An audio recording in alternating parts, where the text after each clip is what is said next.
The young Pittsburgh Steelers, wasn't this supposed to be a rebuilding season? And wasn't the bus supposed to be running in a lower gear today?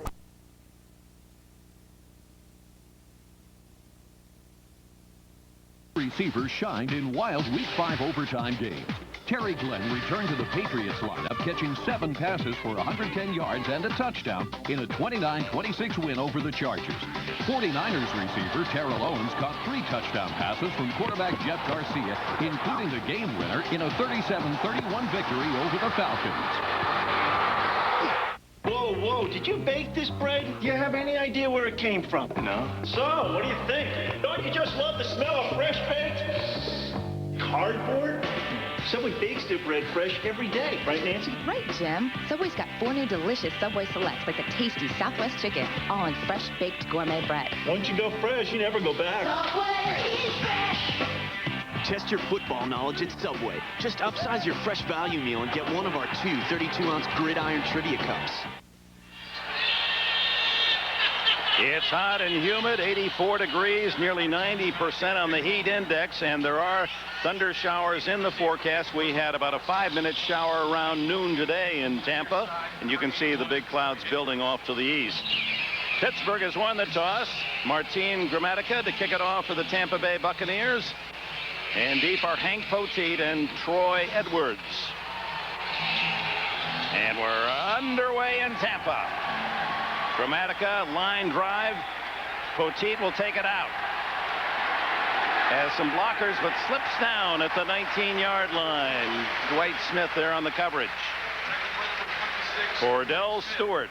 It's an interesting note to show how well Pittsburgh runs the ball as you look at his passing numbers, but add to that the fact that Stewart has rushed for 137 yards. He's the number 3 runner on this team, but 137 represents as much as any Tampa Bay runner.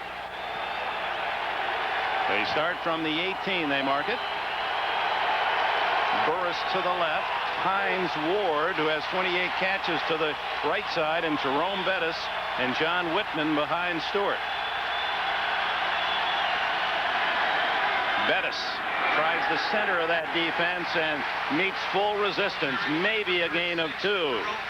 Here are the men in black and gold. The Steelers' offensive line features Gandy, Faneca, Hardings, Tilsky, and Smith. And in the backfield, we've already seen Jerome Bettis with Whitman the blocker, Plexico, Burris, and Hines Ward outside, and Mark Bruner regarded as one of the top blocking tight ends in the NFL. 3 wide on 2nd and 8. Bettis, the lone running back. Stewart's first throw, underhands it to Bettis. Bettis runs over his own blocker and battles out close to a first down at the 28. Tackled there by Jamie Duncan. Here are the men in the pewter pants, the Tampa Bay Buccaneers. Marcus Jones, Anthony McFarland, the All-Pro Warren Sapp, and Simeon Rice.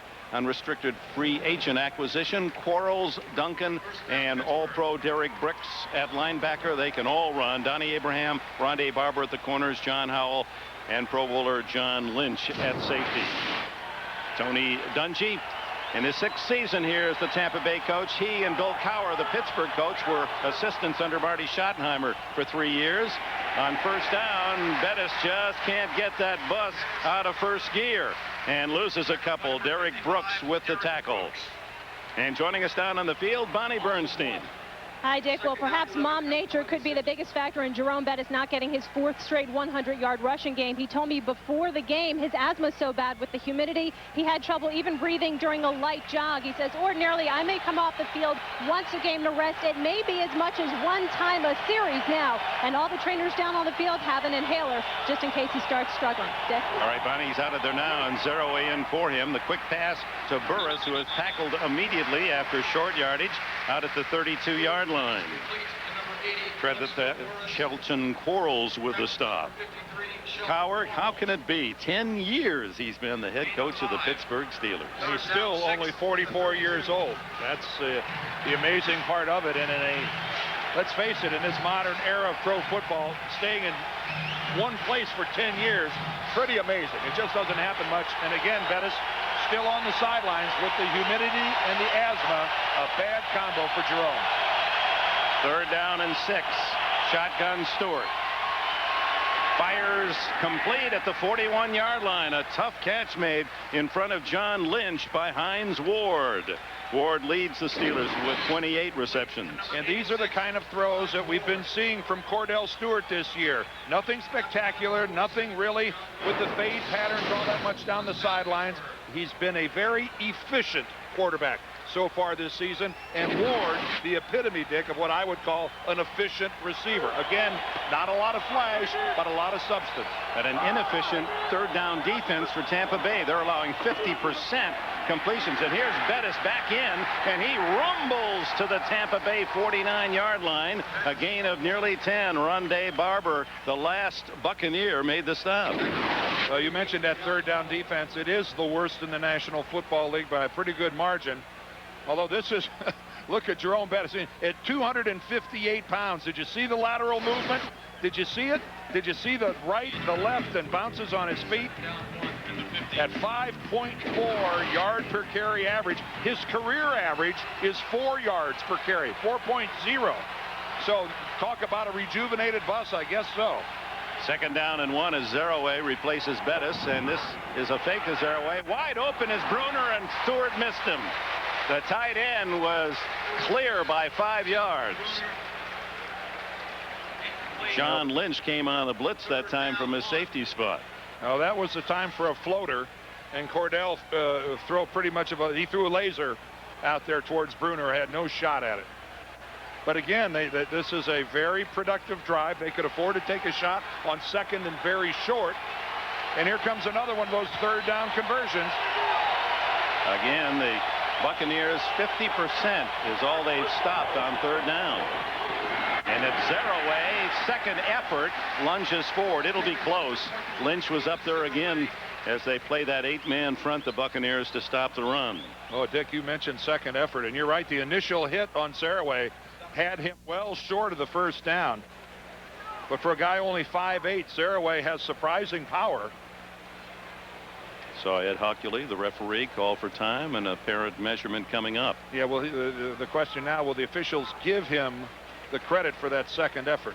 This is very, very close. I'm not sure he got it, Dick, but if you look at where it was on the far sideline, this might be a couple inches short.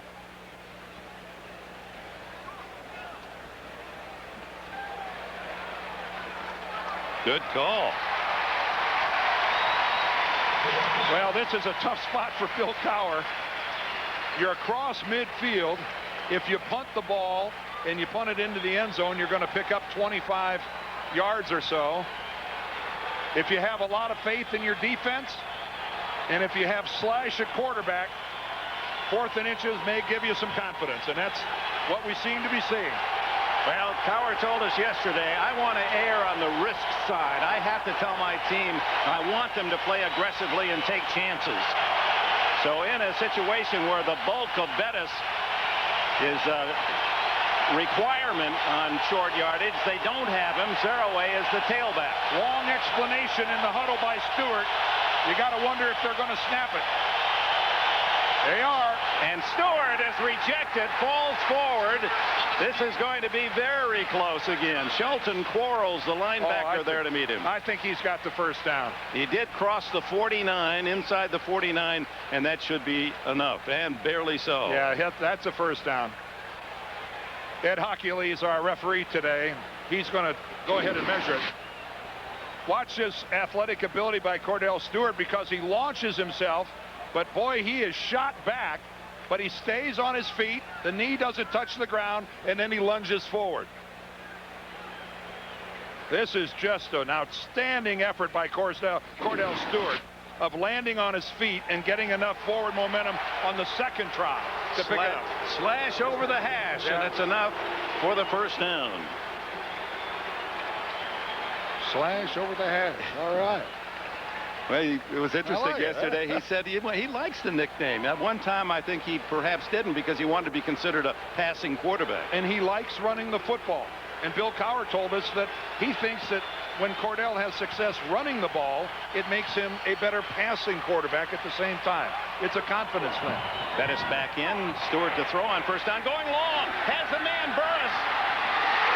And it's intercepted. Stolen away by Ron of the year. Well, it's a touchdown. If Cordell Stewart just puts a little more air under the football, if he just airs it out, that's a Pittsburgh touchdown, underthrown for an interception.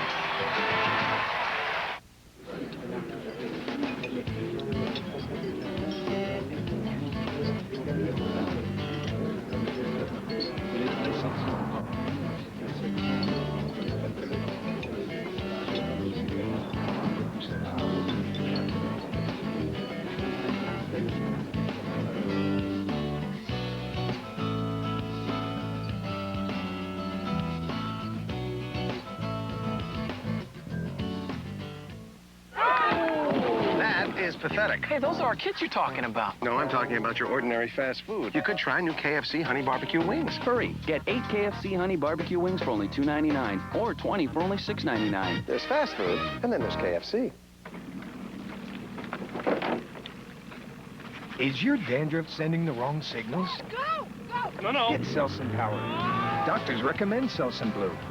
Man, that tastes awesome. Get Selsun Power.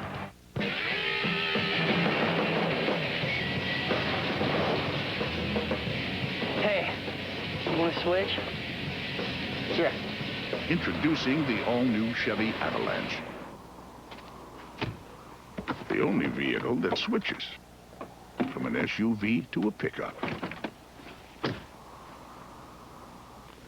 Good idea. Chevy Avalanche. Like a rock.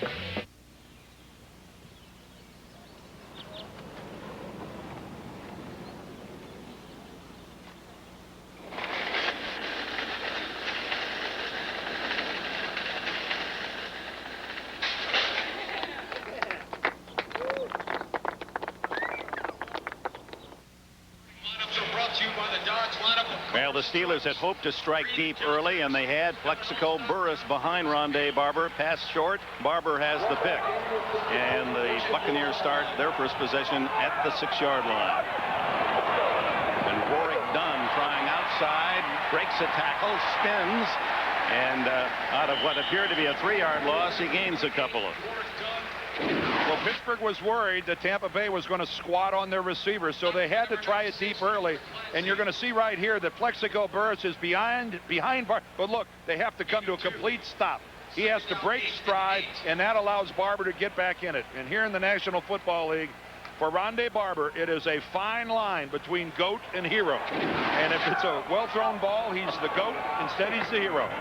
Done again, and he's smothered for a yard loss as Earl Holmes, number 50, leads the charge for the Steelers. Brad Johnson, the former Viking out of Florida State. Here's his number, 62%, but didn't throw a touchdown in the first 3 games. Had 3 last week in the overtime loss to Tennessee. And now with Todd Yoder and Dave Moore, a couple of tight ends bookending, it'll be 3rd down and call it 8. Against the number 1 defense in the league, the Steelers, number 1 against the pass. They come with a blitz. Johnson's first throw is caught by Jaquez Green. A tough catch and a first down.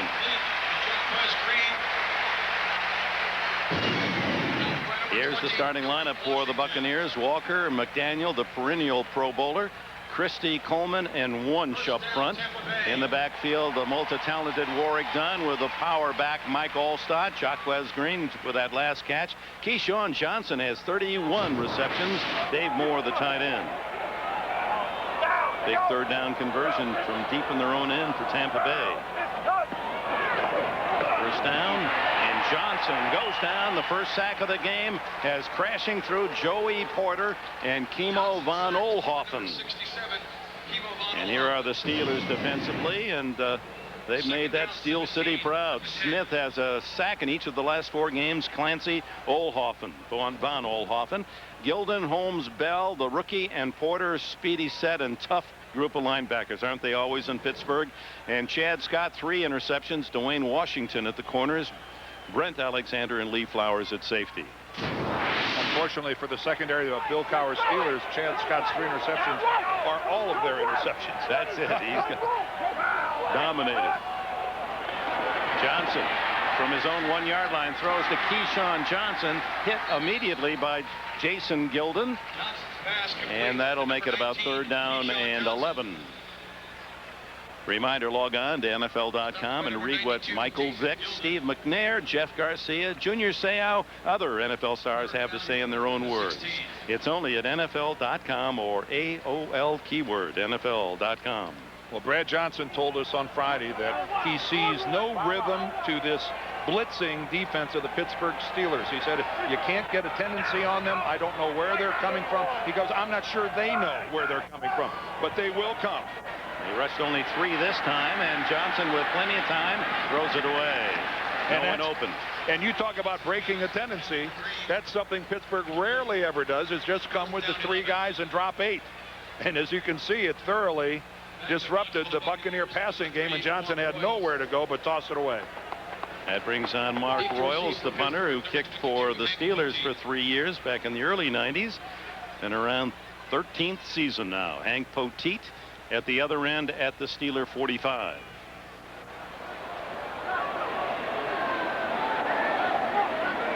Royals averaging less than 41 a punt. Just does get it away toward the sidelines, and it takes a beautiful Tampa Bay roll, hugging the sidelines. That was an award winner. And Pittsburgh will have it at their own 30-yard line when we return. In 1935, Foxwood Farms started with 1 horse and a truck. The horse was a thoroughbred, the truck a Chevy Suburban. Today, they have a few more horses, but there's still only 1 truck, Chevy Suburban. With an available 8.1-liter Vortec engine, it's capable of towing up to 6 tons, making it the best Suburban yet. Chevy Suburban, like a rock. I mean, why go to college? Have you thought about joining a cult? You know, you don't pay any taxes. Gross incompetence at work. Another side effect of hunger. We recommend Snickers. Packed with peanuts, caramel, and chocolate. Snickers, don't let hunger happen to you. Come on! Can you wait a minute? Talk to LiftMaster and get the world's #1 professionally installed garage door opener. Call LiftMaster now. I just called to ask, how are the kids? And she flowers the kids. But if I heard right, then you'd come home and say, why didn't you flower my kids? Am I here right now? This is just me. No, ma'am. It's the static on your cell phone. Here, Sprint PCS built the only all-digital, all-PCS nationwide network. So your calls are clear. So no more of this, right? Not on my watch, ma'am. 2,500 minutes for $39.99 from Sprint PCS.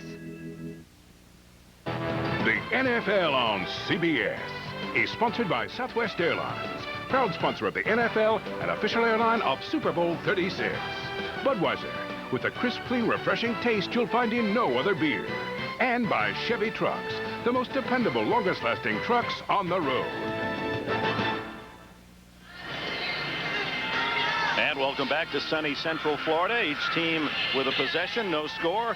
The Steelers, they mark it at the 32-yard line. We'll begin play here in the first quarter with 6 minutes and 7 seconds left in the period. Bettis, the lone running back behind Cordell Stewart. And it's the bus rumbling to the 39-yard line. Good pickup on first down. And I'm sure the sun coming out is being cheered on the Tampa Bay sideline. If you'll notice, the Steelers are wearing their black jerseys. That was a decision made earlier in the week by Tampa that normally wears red to go along with their pewter pants, that they would put the Steelers, who already wear the black helmets, in the black shirts. And why not? That's take every advantage you have at your disposal. Tampa Bay using the humidity and heat as Miami does to the south. And take my word for it, Dick, it's hot inside those black jerseys. It's a huge difference. Second down and a couple. Stewart underneath to Hines Ward, and he has a first down, and more twisting to the 48-yard line of the Buccaneers. Anthony McFarland, the tackle trailing the play, made the stop. Stopped by John Howell. Well, Everyone has talked about Kordell Stewart and his confidence and how he seems to be a new person. I think everyone is well aware of the fragile psyche of Kordell Stewart over the years. He's gotten good protection by his offensive line. That's really stalemating things in the middle. But even after throwing the interception, the Steelers have no problem coming back and letting Kordell throw the football. He's 4 for 6 in this first quarter, and now the give to Bettis, and on first down gets about 4 before John Lynch makes the collision. Number 47, Lynch out of Stanford, a 3-time Pro Bowler. He was a 2-sport star there on the farm in Stanford. He said he followed John Elway because he wanted to be able to play quarterback and be an outfielder pitcher in the baseball team, as was Elway, and was drafted very highly by the Marlins as a baseball relief pitcher. Said he had a 95-mile-an-hour heater. He said, that's all I had.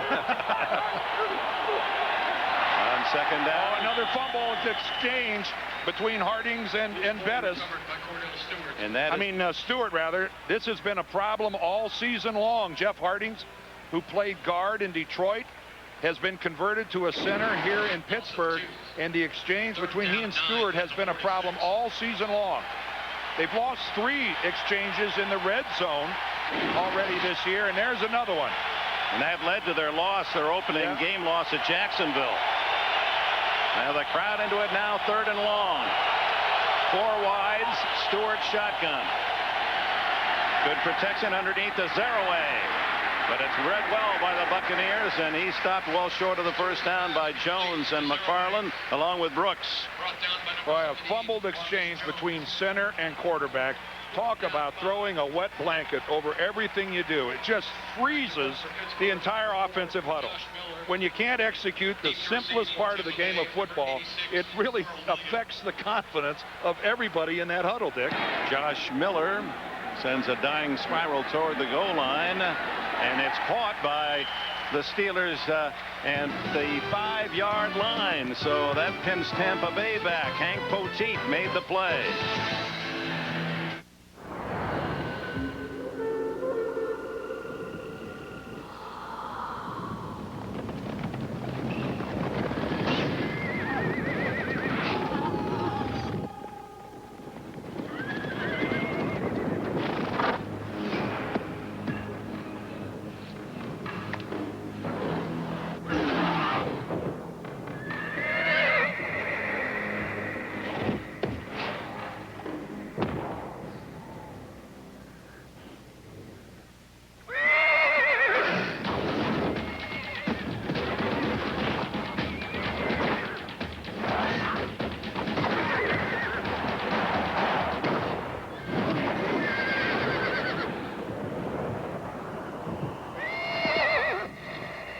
They always do that?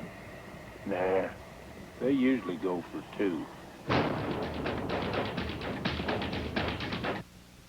Play Cash is King at Burger King for your chance to become a millionaire. First class, baby. Hey, how much for that dog? What's up, dog? Who wants to marry a millionaire? This is not what I had planned. Play Cash is King at Burger King. Peel for a chance at great prizes. From hot, tasty food like a Whopper or croissant sandwich to a cool $1,000,000. With a 1 in 3 chance to win, the odds are on your side. Pardon me, would you happen to have some extra ketchup? CBS Tuesday. Attorney Nick Fallon never walked away from a case, but this case could be the one. I did what you asked of me. I can't do anything else. The Guardian, CBS Tuesday. Wednesday, the amazing race goes to India, where the culture and crush of humanity would spell disaster for American teams. You lied to me! All new episode, CBS Wednesday. Welcome back to Tampa, and a reminder tonight, 60 minutes. Even if the U.S. military gets Osama bin Laden, are there more than just him ready to take over? Ed Bradley has the story for you tonight on 60 Minutes. Well, Dick, so far the best completion of the day for Pittsburgh has been from the foot of Josh Miller into the hands of Hank Petit, pinning Tampa Bay here back at the 5-yard line. That was a huge special teams play. Well done. Johnson line set at the 5, gives to Dunn, who runs into the teeth of a blitz, and Lee Flowers from a safety spot stops him for no gain. Good look there at the run blitz. That was against the run all the way. Talk about putting 8 people in the box. Pittsburgh put 9 in the box that time. pretty hard to run against a defense like that with that many people at the line of scrimmage. And again, the special teams play and the interception have forced Tampa Bay to start way back against their own goal line. 3 wides this time with Dunn behind Johnson.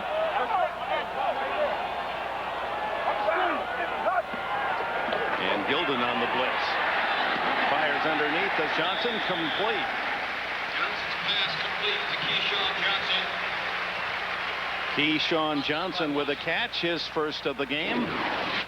Out at the 15-yard line and just across for a first down. See right there that Dwayne Washington working against Keyshawn really bought the shoulder fake that Keyshawn gave it to go downfield. 31 receptions. You see that puts him among the NFL leaders with his yardage, but you know, he is not a long field threat, and he wants to be today, telling us, I know they're going to sit on me. I want a chance to try to stretch this field. I know I can do it. Dunn on first down. Hammered down at the 18-yard line. Kimo von Oelhoffen again with the tackle. The young man from Boise State. How about his alma mater with the upset of Fresno State this week? Second down, 8 at the 18. Native of Hawaii, Molokai. Not a bad place to be from, huh? Yeah. Just little Hawaii action, little surfing, little lying on the beach, Dick. That's, of course, we're down here in Florida. We can't complain. Only suckers beef, you know? You got that right. Second down and 8. Johnson to throw. And it's Keyshawn Johnson, the Johnson to Johnson connection. Yeah. Tackled by Washington. Well, that's the old stop fade route where you fly down the sidelines and intentionally the quarterback throws it back behind your left shoulder, back towards it. And look at Keyshawn Johnson, a guy that size. That's almost an impossible route for a cornerback to defend. If it's well thrown by the quarterback and a well executed route by the receiver, especially a big receiver, Dwayne Washington has almost no shot at that at all. And with 31 receptions in 4 games, a quarter of the season, he's working on 124 if he can keep up this pace. And doesn't he know it? He'll tell you. Here's Dunn. He meets that second wave of black jersey tacklers as Flowers comes up to help out from the secondary. And when you play Pittsburgh, Dick, there's always that second wave of tacklers. Very seldom you see just one guy get a hit on a defender. They come in a wave. No surprise as this first quarter comes to an end. No score yet. The Buccaneers nothing, the Steelers nothing. Will return to Raymond James Stadium in Tampa right after this message.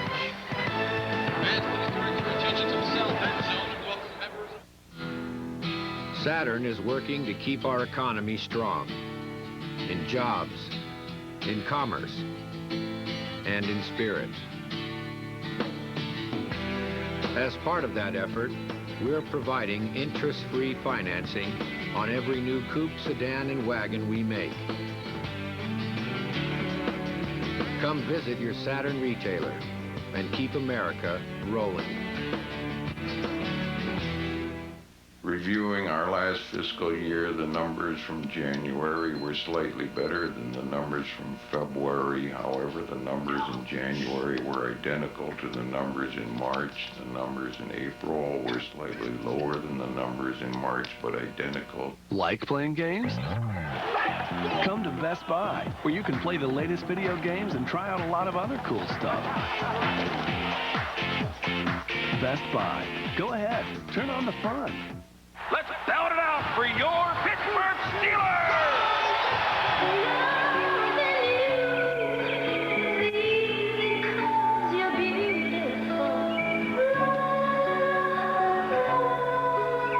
I don't care what stadium you work for, all right? If you want to write a check for who let the dogs out, I'm still going to need to see some ID. Next time, use the Visa check card instead of cash or checks. It'll get you in, out, and on with life. NFL on CBS is sponsored by Universal Pictures K-Pax. This fall, celebrate the possibilities. Kevin Spacey and Jeff Bridges. And by Pizza Hut, where every week this fall you can get one of our delicious pizzas for an unbelievable price.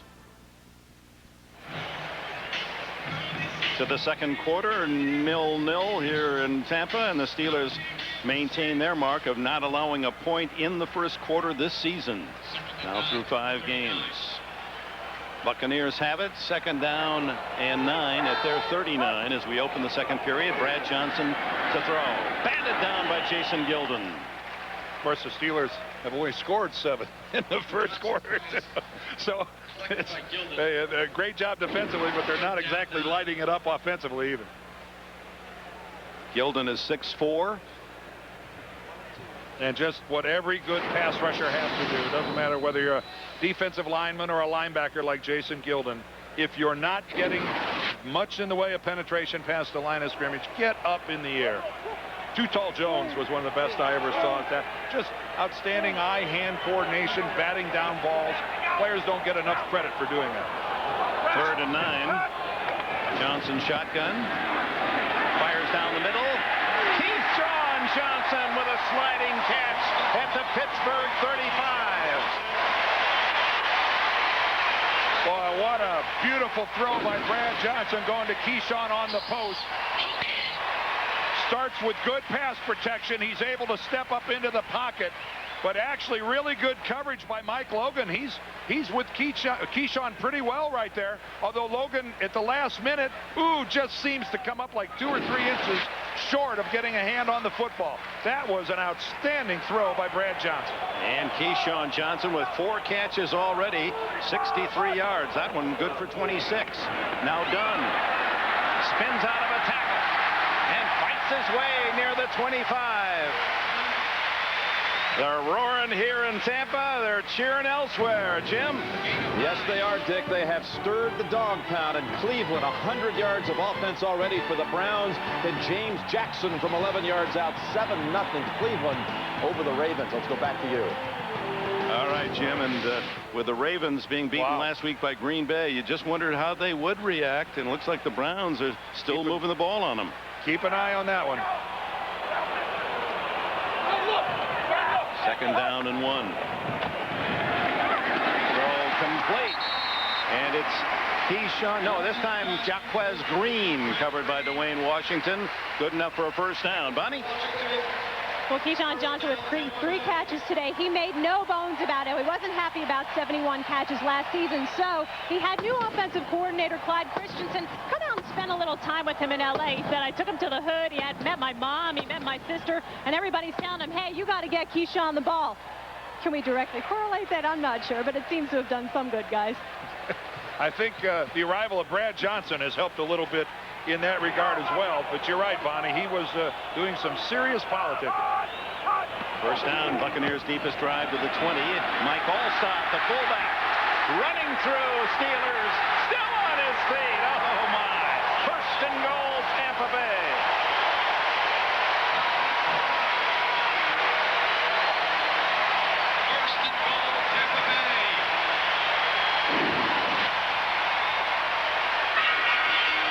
Yards are supposed to come from the fullback.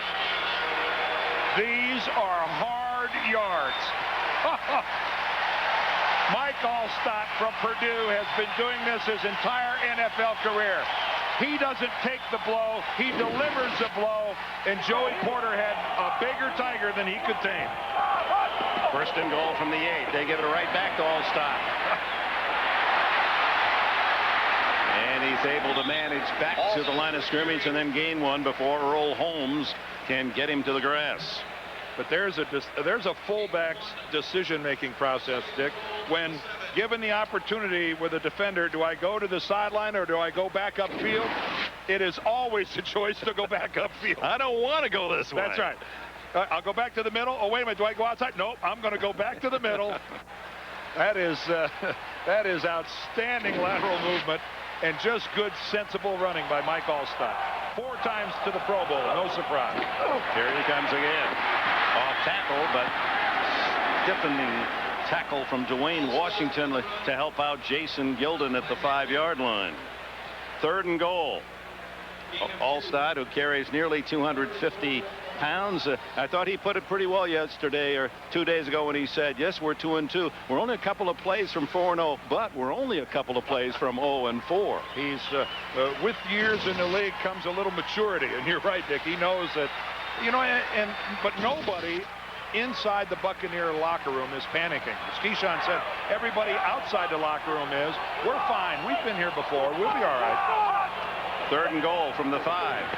Blitz, and down he goes as Deshae Townsend sacks the quarterback Johnson, denying the touchdown and bringing out the field goal unit. I'm sure for a moment he thought that was Rod Woodson coming at him with number 26, but it's Deshae Townsend, and Johnson did not see Townsend until it was too late. He's looking downfield and he doesn't see him till he's right, you know, almost 2 yards away from him. By that time, it doesn't matter how open Keyshawn Johnson is. Brad Johnson has other problems. So it's Martin Gramatica to probably be a 31-yarder officially. And this scoreless tie is snapped by Gramatica's right foot. The Buccaneers take the lead, 3-0.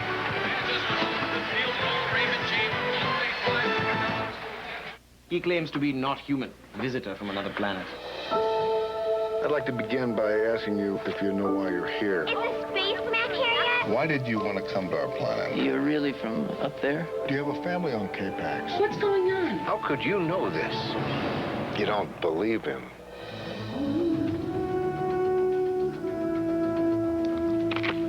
Your produce alone has been worth the trip. K-Pax, rated PG-13. At theaters Friday. You're at a stoplight. You're making a turn. You're pulling into traffic. There are a lot of reasons every 2002 Saturn L Series comes standard with head curtain airbags. Those are just a few. The Saturn L Series. Get 0% APR financing on all Saturn models. For restrictions, see your retailer. Beverly Hills. If you want the best here, it'll cost you. But the best pizza won't cost you. You can get a Pizza Hut pizza. The Big New Yorker pizza for just $8.99. An extra large pizza that's 16 inches of incredible deliciousness. Just $8.99. Smothered with tons of luscious cheese and loaded with your favorite topping. Just $8.99. Make it a supreme, a meat lovers, or any specialty pizza for 99 cents more.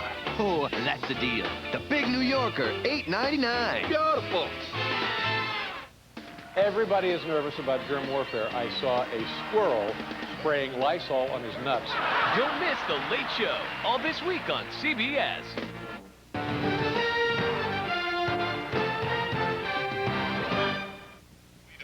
Warren Sapp, Rondé Barber, A long drive for the Tampa Bay Buccaneers that started deep in their own territory at the 5-yard line. The big play was a 26-yard catch from Johnson to Johnson. Keyshawn, 14 plays. Gramatica with a 31-yard field goal tees it up 3-0 with 10 minutes 20 seconds left in the half. Troy Edwards and Hank Poteet are deep.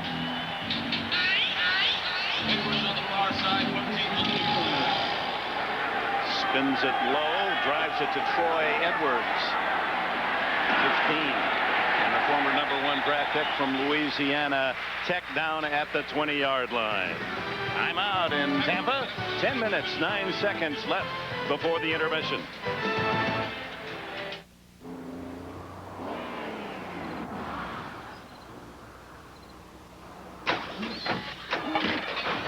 Choose road.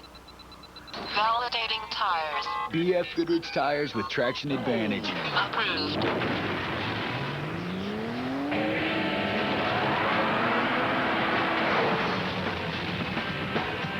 For control you can feel and see. BF Goodrich tires. Take control.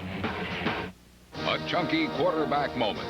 Donovan McNabb's mom served him Campbell's chunky beef with country vegetables. Now with more lean beef. Filled up right by beefy chunky soup, Donovan took on beefy linebackers. Hey, it's Dark Mountain Roast Coffee. Real robust, full-bodied coffee. Always fresh. As good or better than any coffee house. And it costs less. Dark Mountain Roast Coffee, only at 7-Eleven. Get it while it's hot. It's always hot. Yeah. Old Day Kevin. Hi, I'm Susan McGinnis, news anchor for CBS Market Watch. CBS Market Watch is not only the place I work, it's also the resource I use and trust when I'm managing my own finances. It's where you should go first for the best information on mutual funds, retirement, real estate, taxes. The ING personal finance section gives you the best advice from some of the industry's most seasoned financial columnists.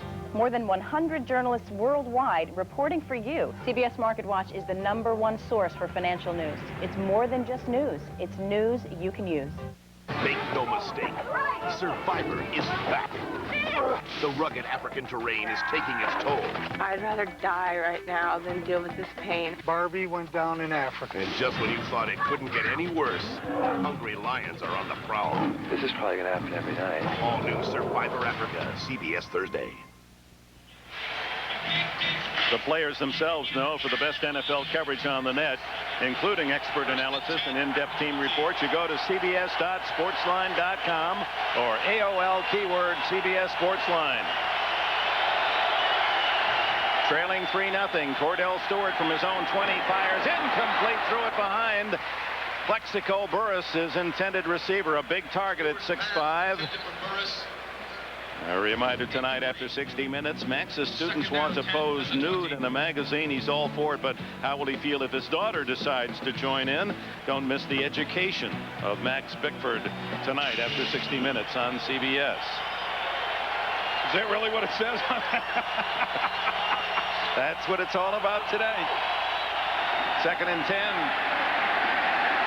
And nothing there for Jerome Bettis. Look at them pile and push him back. Led by Warren Sapp down at the bottom of that pile. It's time now for an update. Let's go to New York and Jim Nance. All right, Dick, 164 yards for the Colts. All they have is a field goal. 2 field goal attempts have been blocked. This one by Tabucky Jones of the Patriots. Vanderjagt missed only 2 kicks all of last season. 2 blocks today, and New England leads it 7-3 second quarter. Let's go back and take it down. Thank you, Jim. A little less chest bumping going on, I imagine, by Mike Vanderjagt. 3rd down and 8. Stewart. Beautiful throw as he threaded that one through the zone, complete to Troy Edwards. And Edwards has a Steeler first down out at the 38 in front of Donnie Abraham. Well, Edwards, one of the #1 draft choices that they've been waiting to come around. First of all, just look at the pass protection. Cordell Stewart, he didn't even have to release it then. He had all the time in the world working against this cover 2, this zone coverage. Warren Sapp handled one-on-one by Alan Faneca. Excellent job by Faneca running him upfield. But a sharp, decisive throw by Stewart. And again, to the frustration of the Buccaneers, a 3rd down conversion on 3rd and 8. Now it's Bettis. He is met by 3 white jerseyed Bucks. Brooks and Howell coming up from a safety spot. John Howell, number 38 from Colorado State, a rookie.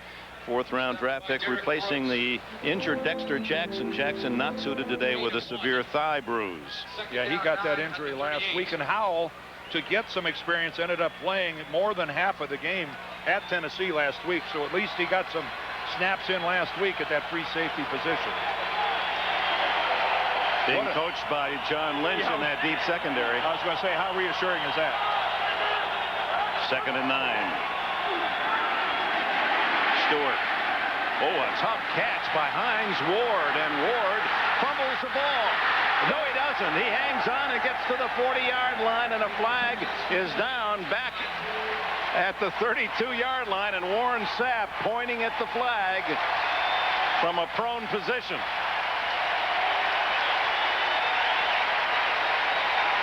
Well, Warren Sapp was working to the outside of Rich Tilsky. He ended up on the ground. And one thing about it, he didn't waste any energy going downfield.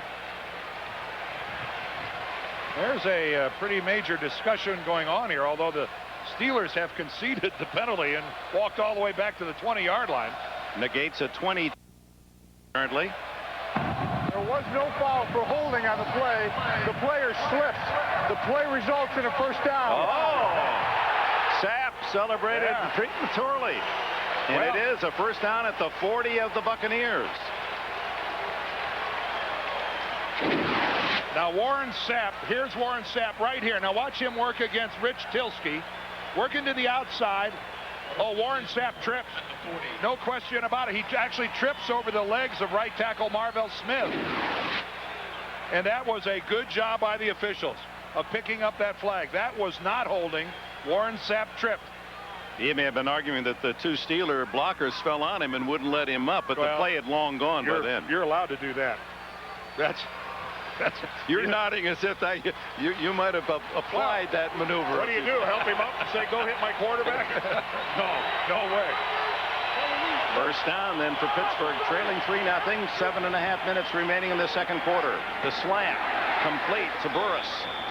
Such a target he is. #1 pick from Michigan State a year ago, but somewhat disappointing as a rookie. Had only 22 catches and only 10 this year in the first 4 games.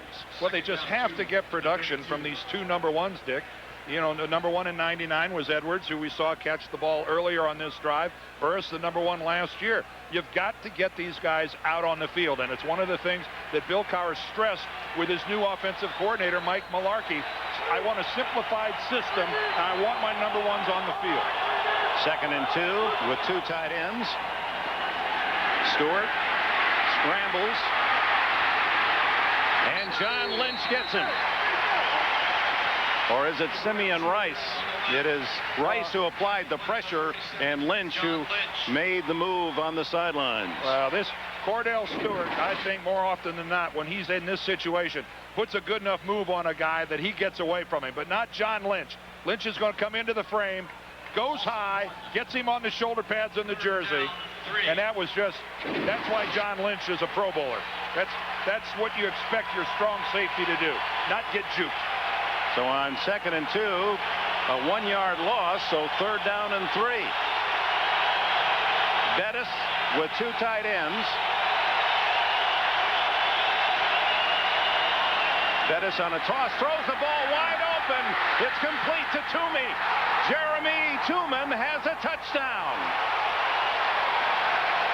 Oh, there is a wrinkle that Pittsburgh saved especially for the Buccaneers.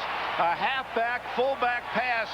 Jerome Bettis to Jerame Tuman, his 2nd catch of the season. A power formation. Everybody expects power football. And look at the touch that Jerome Bettis puts on the football. Tuman fakes a run block. Could not be more wide open. And Bettis delivers an absolutely perfect spiral right on the palms of his hand. Extra point from Chris Brown. The Steelers have struck with 6:07 left in the half. Bettis to Tuman. That'll raise some eyebrows.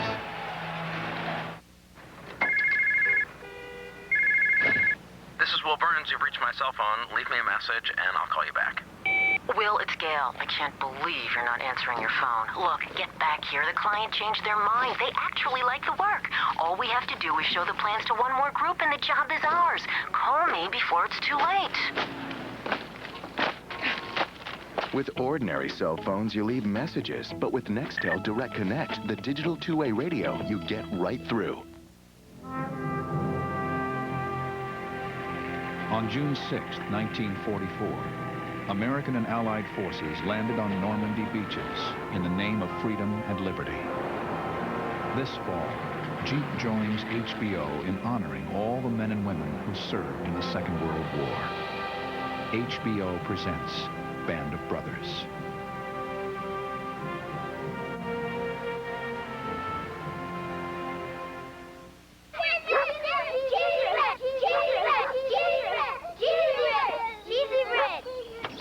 Hi, sir. Here's your pizza, and I gave the cheesy bread to your kids.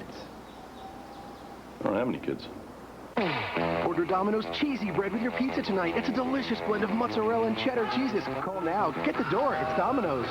Now, for a limited time, get a full order of Domino's delicious cheesy bread free when you purchase a large one-topping pizza for just $9.99. That's right, free cheesy bread. Call now. CBS Thursday, you've got to watch. How blood got on these walls is nothing compared to what's behind them. I got a hollow section. All new CSI. Then, a nuclear bomb has just been stolen. We have a serious situation here. Now the agency must find it. Where's the bomb? Before it gets into the wrong hands. All new agency after CSI, CBS Thursday. Slinging Jerome Bettis, talking about that bullet pass to tight end Jerame Tuman that went 32 yards for the lead touchdown as the Steelers drive 80 yards in 8 plays. Well, you know, Jerome Bettis, quite a bowler in his own right, so he's used to putting some soft touch on the ball. Deep to Dwight Smith, the rookie from Akron, and he's tackled at the 15-yard line by Mobell. 5:57 remaining in this first half. The Buccaneers now trailing the Steelers 7-3. Play Cash is King at Burger King for your chance to become a millionaire. First class, baby. Hey, how much for that dog? What's up, dog?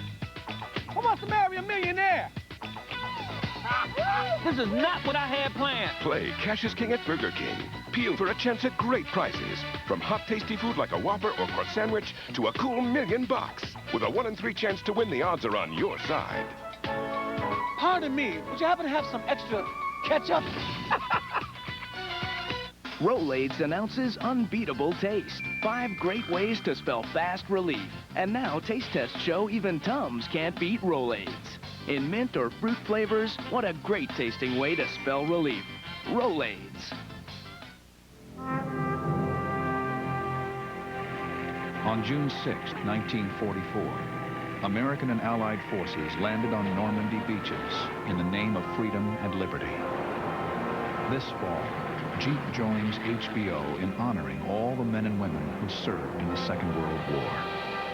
HBO presents Band of Brothers.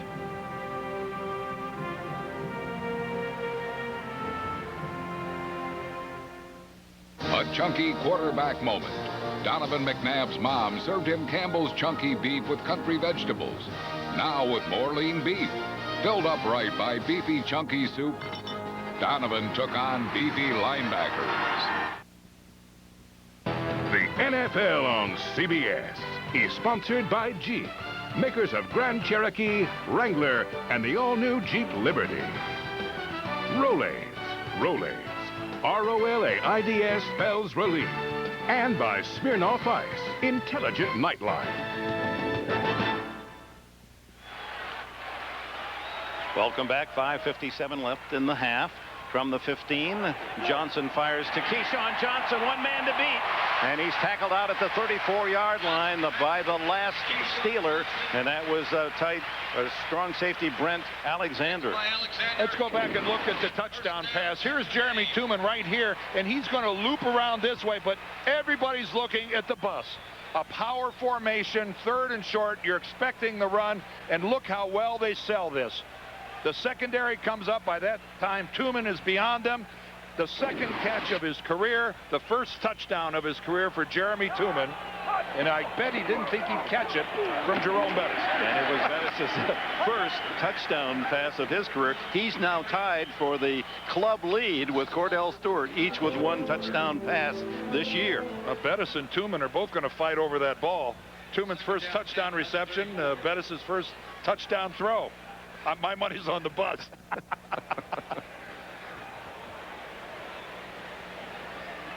And we're getting word now that he did throw another touchdown pass in 1999 against Baltimore, Bettis. So he'll give the ball to Tuman, you would think. Meanwhile, the Buccaneers on 2nd and 10.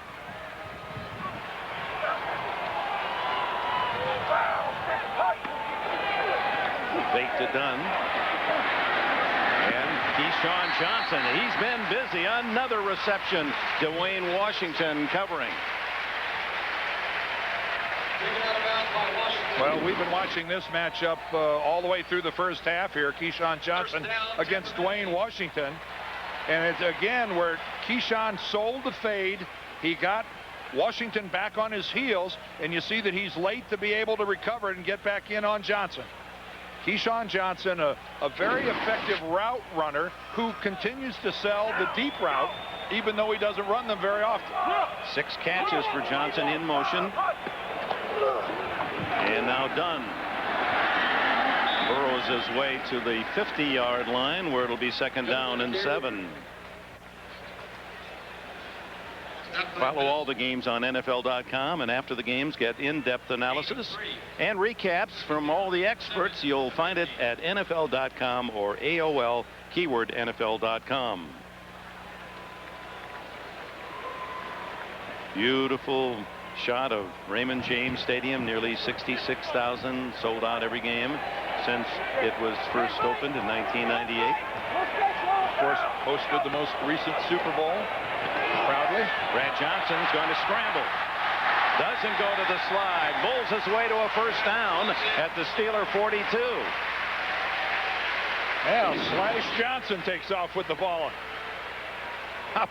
You don't expect this. Brad Johnson, although he's a more effective runner than you might think. He's a huge guy at 6'5", 225. But look at that. That's just too good. That's too good to turn down. The Steelers really negligent in their passing lanes. And Brad Johnson, even though he doesn't choose to run, the first thing through his mind, you give him that up the middle, and he's going to go. Superb basketball player in high school and in college. Played freshman ball at Florida State. Approach the 2-minute warning, and it's Warrick Dunn dancing and finds a little crease, enough to get about 4 yards to the 39. Lee Flowers the stop for Pittsburgh. Does the first guy ever bring Warrick Dunn to the ground? Not very often. Not very often at all. Spins, reverses field, dances, and when he has to, he'll actually lower his shoulder and go into you with power. He's the whole deal. 2-minute warning, 7-3 Pittsburgh. Look at this workmanship. Could make a lot of lira selling these in New York. Yeah, look at these prices. These guys don't know what they got. They're clueless. Try asking the old guy if he can handle a production of 10,000 of these. No problem, senora. What's it say? They have 2 million units warehoused in New Jersey. New Jersey? New Jersey. New Jersey. The right infrastructure can take your business anywhere, even New Jersey. Bye-bye. I think this photo paper is just what you're looking for. Wow, great price. David White, 3-time Employee of the Month, Dan. He has a natural ability to match a customer's needs with his budget. Really a go-to guy in these situations. In and out. Good. Keep the victim calm. And 1, and 2, and 3. Okay, there you go. That's over 100 channels, sports, news, digital music. Installation's free, and it's only $31.99 a month.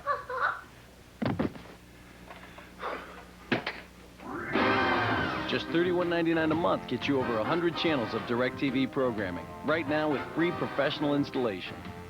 So it was the digital music that... Yeah. Good value. Price is right. What's the resolution? 2400 DPI. Oh, brilliant display of team chemistry, Dan. Yeah, Charles Rosen and Matt Herman not only have a command of the products, they anticipate exactly where the other's going to be on the floor. Access NFL.com now on America Online. Get live game day coverage and real-time stats at AOL keyword NFL.com. It is here that you will witness a tradition unlike any other. The Masters of CBS Sports. Welcome back. Tampa Bay driving with 2 minutes to go, trailing 7-3. A fullback throwing a touchdown pass. That might be the equivalent of a lineman recovering a touchdown fumble in the end zone. It has to be pretty exciting, and it was it's just a well-designed, smart play. And we've seen running backs over the years execute that. Walter Payton was an outstanding passer with a lot of touchdown passes. Johnson has it rejected again. Fly swatted back by, again, Jason Gilden, I believe. I'll say one thing about it, and when you do it in the first half of a football game, Dick, and you get away with it, it's going to slow down the secondary force on Jerome Bettis for the rest of the game. They're going to take a good long look at him before they come flying up to the line. And again, even though nobody was in Brad Johnson's face, the rejection was there again by Jason Gilden. 2 for Gilden, who broke Leslie O'Neal's sack records at Oklahoma State. Johnson now sacked twice, hurried 3. Batted down as well. 3rd down and 6. Goes under. Almost intercepted, and it was Dwayne Washington who had an open field ahead. Oh, he had that. Riedel Anthony was the intended receiver, and Washington sees this all the way. Brad Johnson looking left, throwing left, Oh, and I'm only assuming because his legs got tied up with Anthony that somehow that distracted him momentarily from looking the football into his hands. But he had that all the way. 4th down and 6 from the 39, and this is always an area where you have to expect that Royals might have another play other than a punt in mind. Their snapper moves the ball a little bit, and he gets away with it a lot. Last week, a couple offsides against the opponents. Royal kicking into the wind. Poteet, fair catch. A flag is down at the 10-yard line. Flag actually back at the line of scrimmage. Flag. And they may have called, that might be the call, illegal procedure. Well, Sean McDermott is their snapper. I didn't see him do it that time. You see Bill Cowher saying we're not going to give them another chance. But it's he got 2 offsides against the Titans last week by just, you know, flinching that ball, massaging that ball a little bit. Yeah, they set over the ball and then they reset. Illegal formation, offense, 6 men on the line of scrimmage. The penalty is declined. First down.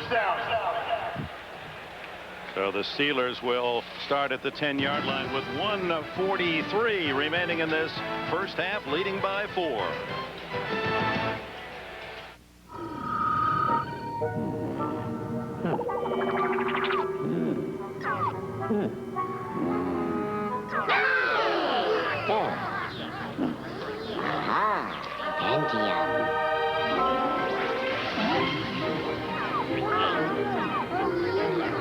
Change the face of digital photography with the Intel Pentium 4 processor, the center of your digital world. Whoa, did you bake this bread? Do you have any idea where it came from? No. So, what do you think? Don't you just love the smell of fresh baked cardboard? Subway bakes their bread fresh every day, right, Nancy? Right, Jim. Subway's got 4 new delicious Subway Selects, like the tasty Southwest chicken, all on fresh baked gourmet bread. Once you go fresh, you never go back. Subway, eat fresh! Test your football knowledge at Subway. Just upsize your fresh value meal and get one of our 2 32-ounce gridiron trivia cups. Monday, can Doug survive a weekend without television? I'll just watch TV. Hey, look what's on. Flowers! The King of Queens. Then, when you develop film for your friends, you never know when will be exposed. Oh, sweet mother, they're naked. Yes, dear. Next, Ray's mom thinks it's art, but you'll have to judge for yourself. It's a gift to you and Raymond. And is a con artist scamming Becker? The guy's a hustler. He just needs money for booze or, you know, whatever else he's strung out on. All new comedy, CBS Monday. The NFL on CBS is sponsored by the Intel Pentium 4 processor, the center of your digital world, and by Subway. Fresh-made sandwiches on fresh-baked bread. Subway, eat fresh.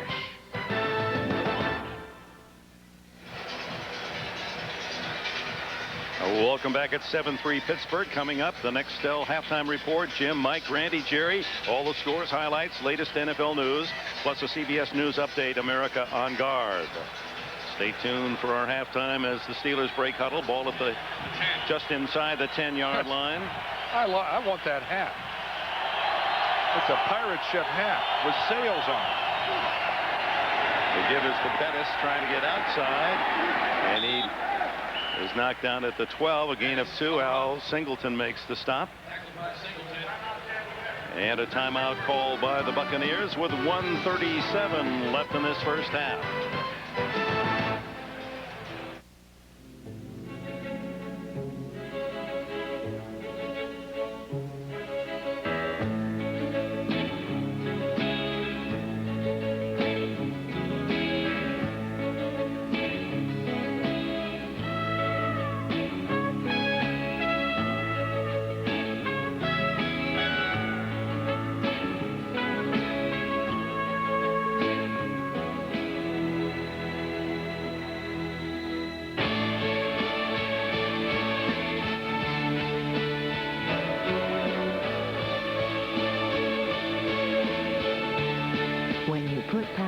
Into everything you build, it's hard to just let go.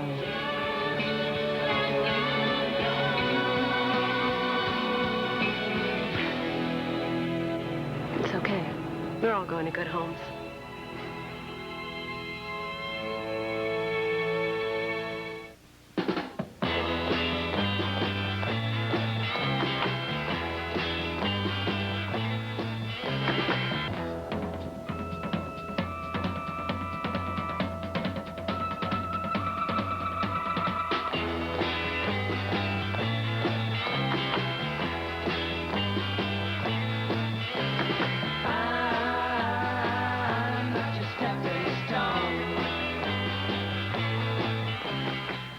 When Max's students wanted to pose nude in a magazine, he was okay. You have the right to choose. But when he thinks his daughter's doing it, an all-new Max Bickford CBS Tonight.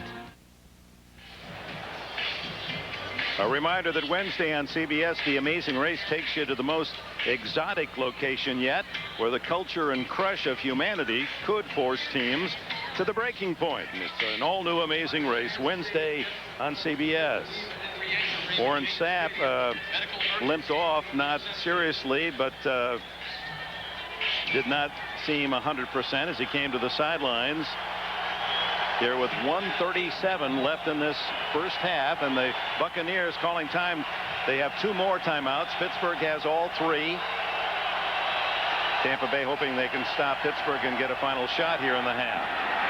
Zeraway wrapped up for a loss at the 10-yard line. John Howell comes up from a safety spot, and immediately Tampa uses its second timeout.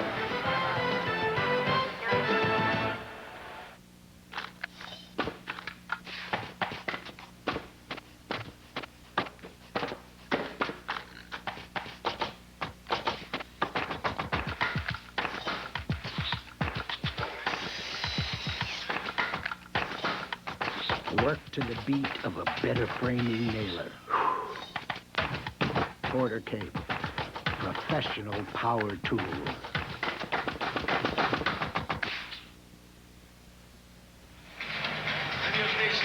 44-year-old Bill Cowher came up with a fullback pass for the lead. 7-3 now on 3rd down and 9 deep in his own end at the 10. Will he gamble with a pass with the risk being interception or incomplete stops the clock? Well, they've got the #1 defense in the league. I think he's willing to fall back on that, but look at this. Quarterback draw. Stewart has the first down and more out to the 27-yard line. What a weapon those legs are. Oh, and how upset Monty Kiffin, the defensive coordinator of Tampa Bay, and Tony Dungy have to be.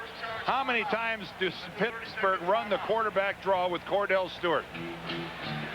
This is nothing new. They show this play 3-4 times a game. And Tampa Bay that time just seemed to be caught completely by surprise with him dropping back. A reminder, the Nextel halftime report is coming up. Jim, Mike, and Randy, Jerry as well. The scores, the highlights, the latest NFL news from the early games today, plus a CBS News update. America on Guard coming up next. Tonight on the CBS Sunday movie, One Moment Changed Her Life. This movie may change yours. CBS presents an unprecedented all-star cast, an inspirational true story tonight. Jennifer, tonight on CBS. Well, the rushing totals are interesting. Jerome Bettis often can just mark 100 yards down in his column, has just 25 in the first half, and Cordell Stewart was 17. Well, let's be serious. Regardless of Tampa Bay's numbers through the first 4 games of the year, Dick, year in and year out, these are 2 of the best defensive teams in football. Zeraway and a safety blitz from John Howell. He came running from 20 yards away and timed it perfectly for the tackle. And then Warren Sapp was more than willing to come in and help clean it up. I think Tampa Bay is assuming that Pittsburgh is not going to take any foolish chances by putting this football in the air. I think Bill Cowher on the road, going to the locker room 7-3, could not be happier. They have an amazing record under Cowher, the Steelers, in his 10 seasons. When they lead at halftime, Pittsburgh's record is 67-7. Well, Stewart was just going to fake the pass and run all the while. You had the feeling he wasn't going to throw unless someone was 10 yards in the open. Right. That was going to take somebody in the secondary falling down before Cordell Stewart put that ball in the air. And they know that they're on the road in a stadium where Tampa Bay is 20-5 here at Raymond James Stadium since this stadium has opened. One of the best home field advantages in football. You better believe they're happy to be leading at halftime. Bucks have won 6 in a row, in fact. Warren Sapp and the defense did their job, allowed only 1 touchdown, but the Steelers' #1 defense in the league were even better yet at 7-3. Bonnie? Well, there's been a lot of talk about how Tampa's defense has responded to scrambling quarterbacks. Give me your report card today, Tony. Well, you know, we're doing okay. They have some design plays for Cordell. He made a first down on the last one. Again, our third down defense is what we've just got to be better at. All right, Coach, thank you. That has haunted the Buccaneers, allowing 50% conversions of the opponents on third down. And that is the end of our first half here in Tampa with the Steelers 7, the Buccaneers 3. Coming up next, the Nextel halftime report. Make no mistake, Survivor is back and better than ever. The rugged African terrain is taking its toll. I'd rather die right now than deal with this pain. The generation gap threatens to tear a tribe apart. Barbie went down in Africa. It's the baby boomers against Generation X. And just when you thought it couldn't get any worse, hungry lions are on the prowl. That was real. It's still real. This is probably going to happen every night. All new Survivor Africa, CBS Thursday. Get set for the amazing race Wednesday on CBS. It's all here. NFL Sunday Ticket is brought to you in part by America Online. Introducing the best America Online ever. New version 7.0. It's better, faster, and easier. It's like a click and you're connected. 7.0 is fast. It's got all the new features. It's just so easy. All new AOL version 7.0. Welcome. It's everything you love about America Online. You've got mail. Now with cool new features and places to go. I'm falling in love with the new features. 7.0 is the best. Don't be a chicken, it's easy. America Online, new version 7.0. So easy to use, no wonder it's #1. Call 1-800-4ONLINE.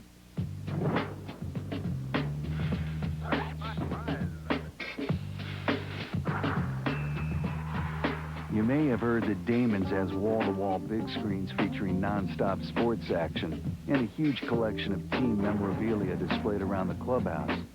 So, is Damon's a sports bar? Yeah. If you consider eating a sport, Damon's. The grill is on. I'm here because of her. She spoke, and I listened. This is my mother. She knew who my friends were. She is my heart. She knew where I was off the field. She is my strength. If she hadn't told me about the dangers of drugs,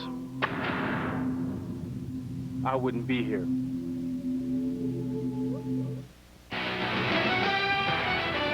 CBS Sports presents the Nextel Direct Connect Halftime Report. Nextel, get right through.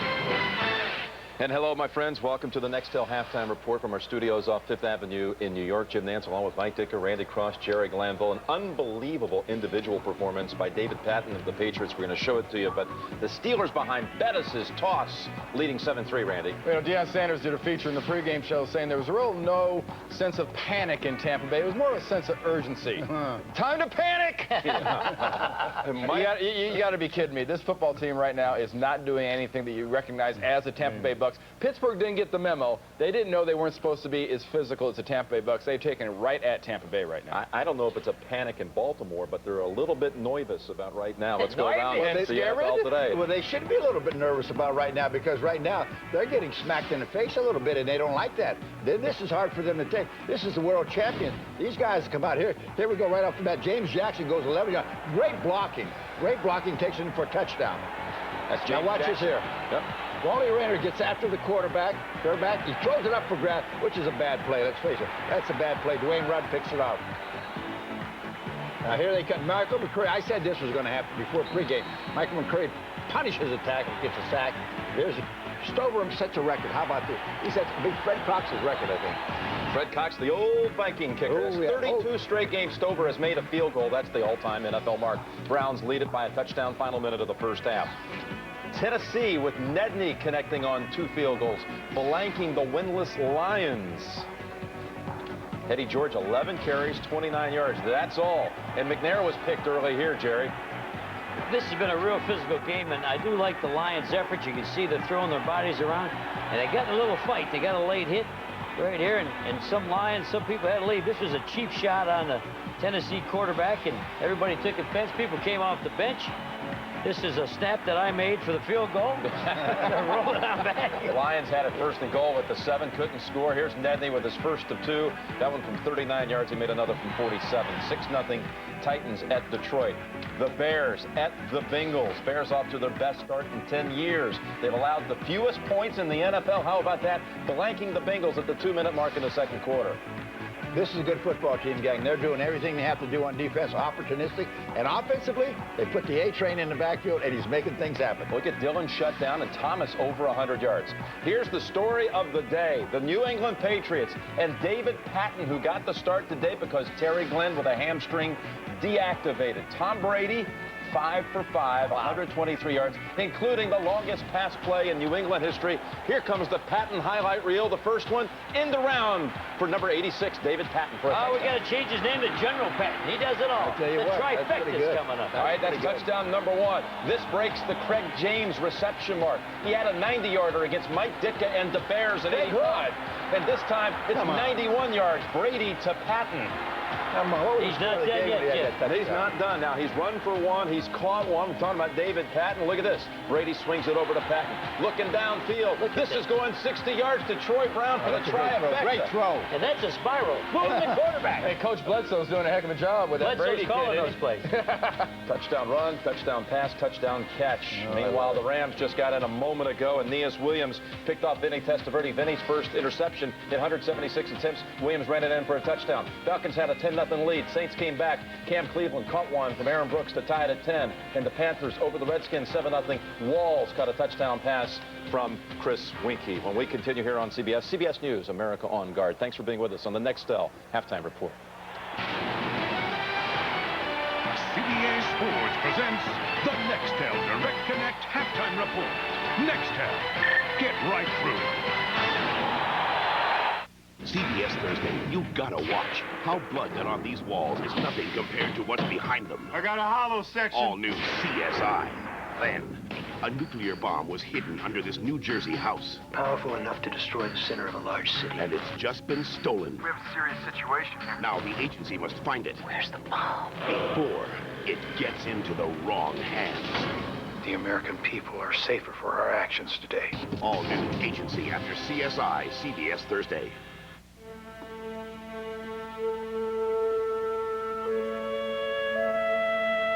I will fight terrorism by staying open 24/7. I will fight terrorism by going to work. I will not be afraid. I'll defeat terrorism by going to my best friend's wedding.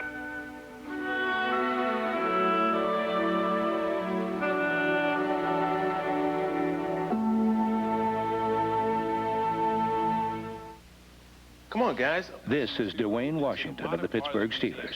But this is my favorite painting of them all. Dwayne helps the United Way build stronger communities by supporting after-school programs for kids. Based on traditional thinking, he was considered a surrealist. Abstract thinking, yet classical form, was how the French interpreted the movement. That looks like spaghetti. Spaghetti. This is a CBS News update, America on Guard. I'm Jane Clayson, CBS News in New York. Good day. Washington, D.C. Mayor Anthony Williams announced a short while ago that a postal worker is gravely ill with inhalation anthrax, the most deadly form of the disease. The unidentified man worked in the mail facility that handled the anthrax-tainted letter to Senator Daschle's office, but it is not known whether that was the source of his infection. The mayor says 2,000 Washington area postal workers will now be tested for anthrax. In the air war, U.S. planes today bombarded Taliban positions north of Kabul. Afghanistan claims there were civilian casualties. The Pentagon says it cannot confirm those reports. Other headlines, today's Washington Post reports President Bush has ordered the CIA to do whatever is necessary to kill Osama bin Laden. Secretary of State Colin Powell said today the U.S. would like the Afghan rebels to take the capital city of Kabul by winter. President Bush, at a meeting in Shanghai, China, thanked Russian President Putin for Russia's support of the war against terrorism. The 2 U.S. servicemen killed in a helicopter support mission over Pakistan have been identified as PFC Christopher Stonecipher of Missoula, Montana, and Specialist John Edmonds of Cheyenne, Wyoming. Stay with CBS News and this CBS station for the latest on America on Guard, including a complete update on tonight's CBS Evening News. I'm Jane Clayson, CBS News, New York. Good day. Everybody Loves Raymond. Monday on CBS. It's all here.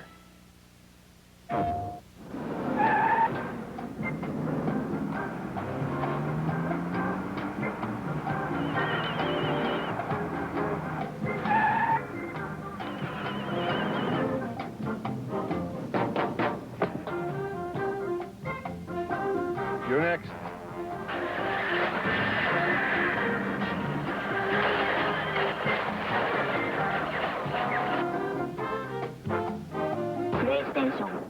America Online makes it easy to do so much more. I love AOL. Instant Messenger is the greatest. AOL email lets me keep in touch with my family and friends. We can get everything we need on AOL. The news headlines that interest you the most. Local sports from every angle. Download music. AOL lets me keep up with all the Hollywood gossip. With parental controls, I don't worry about my kids being online. It's nice so I can get the customer service 24/7. AOL has everything.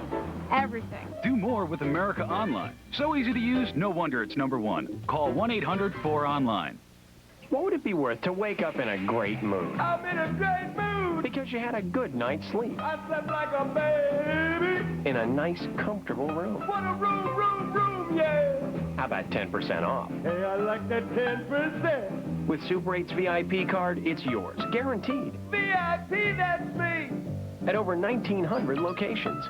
Clean, friendly Super 8. Clean, friendly, yeah! Super 8, all the room you want. Yeah! Having fun yet? Well, we got your fun at Dave & Buster's. Enjoy lunch or dinner in our grand dining room, a quiet oasis where the fun is in the dining. Plus amazing simulators, games of skill, and winners at every one. Come see us. We're waiting on you. Dave & Buster's. Big time fun! NFL Sunday Ticket is brought to you in part by Super 8 Motels. All the room you want. CBS Sports presents the Nextel Direct Connect Halftime Report. Nextel. Get right through.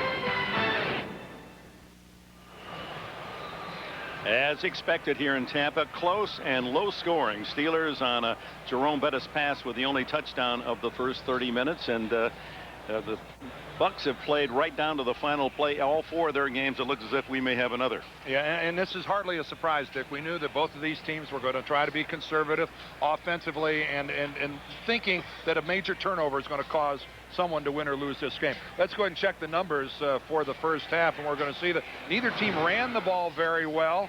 The passing yards for Pittsburgh, you see there with 117, maybe more than they were expecting. The only turnover by Pittsburgh wasn't really a factor. Actually pinned Tampa Bay back at the 5-yard line. So things pretty even down the line. The one thing, though, that coming in, Tampa Bay said we must get better on our third down defense.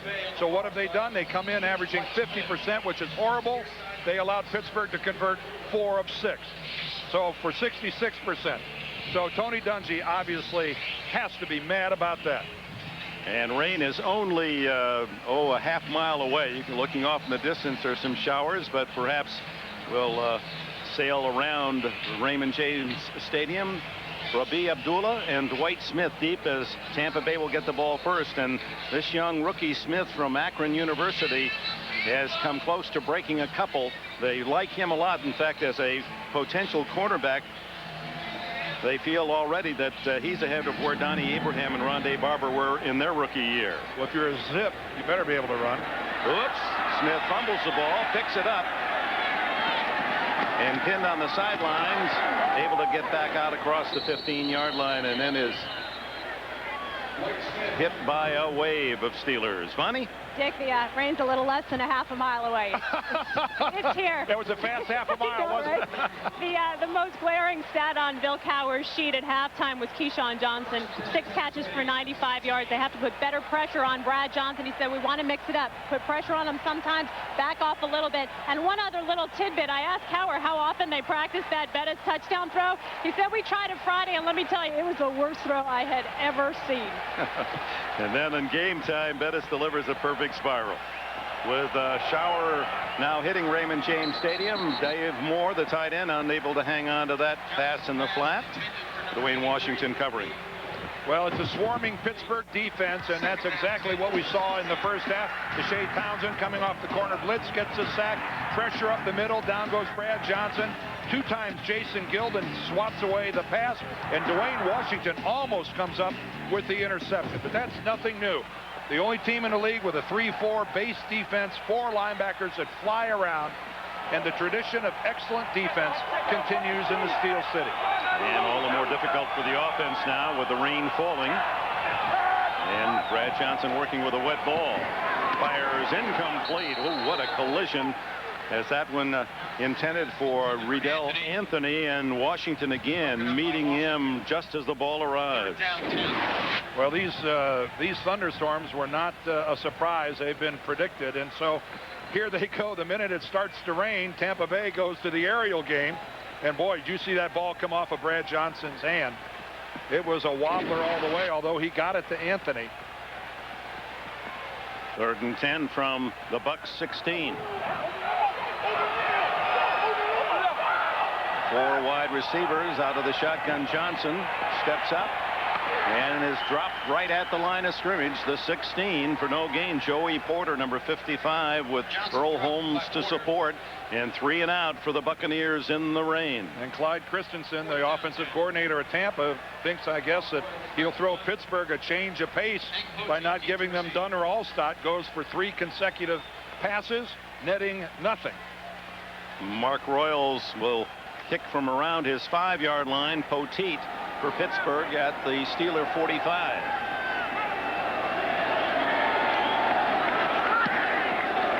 Low driving kick toward the sidelines again and out of bounds, and we'll see where the officials mark it. It would appear to be around the 43-yard line, so the Steelers will start in good field position as the rain falls in Tampa, Florida.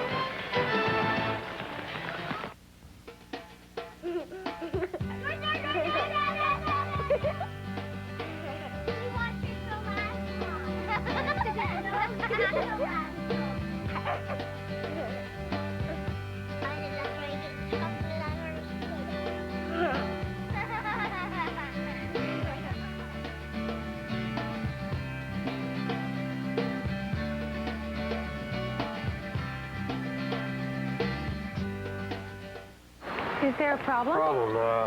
Yeah, you whacked me pretty hard there. Whack? No, I might have tapped it parking, but I didn't whack it. Yeah, you slammed into me there. Slam. Yeah, slam. Look at this. It's fine. That's misaligned. You can't replace that. We'll have to get that in Europe someplace. Okay, I'm glad. Oh, look who's here. I'm glad you're here to see this. I can't drive this home, and my wife's upstairs giving blood. I don't know if I mentioned that. The Passat wagon. It only looks like $1 million.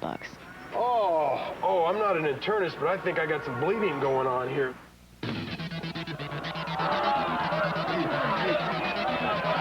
Kitchen. Over there.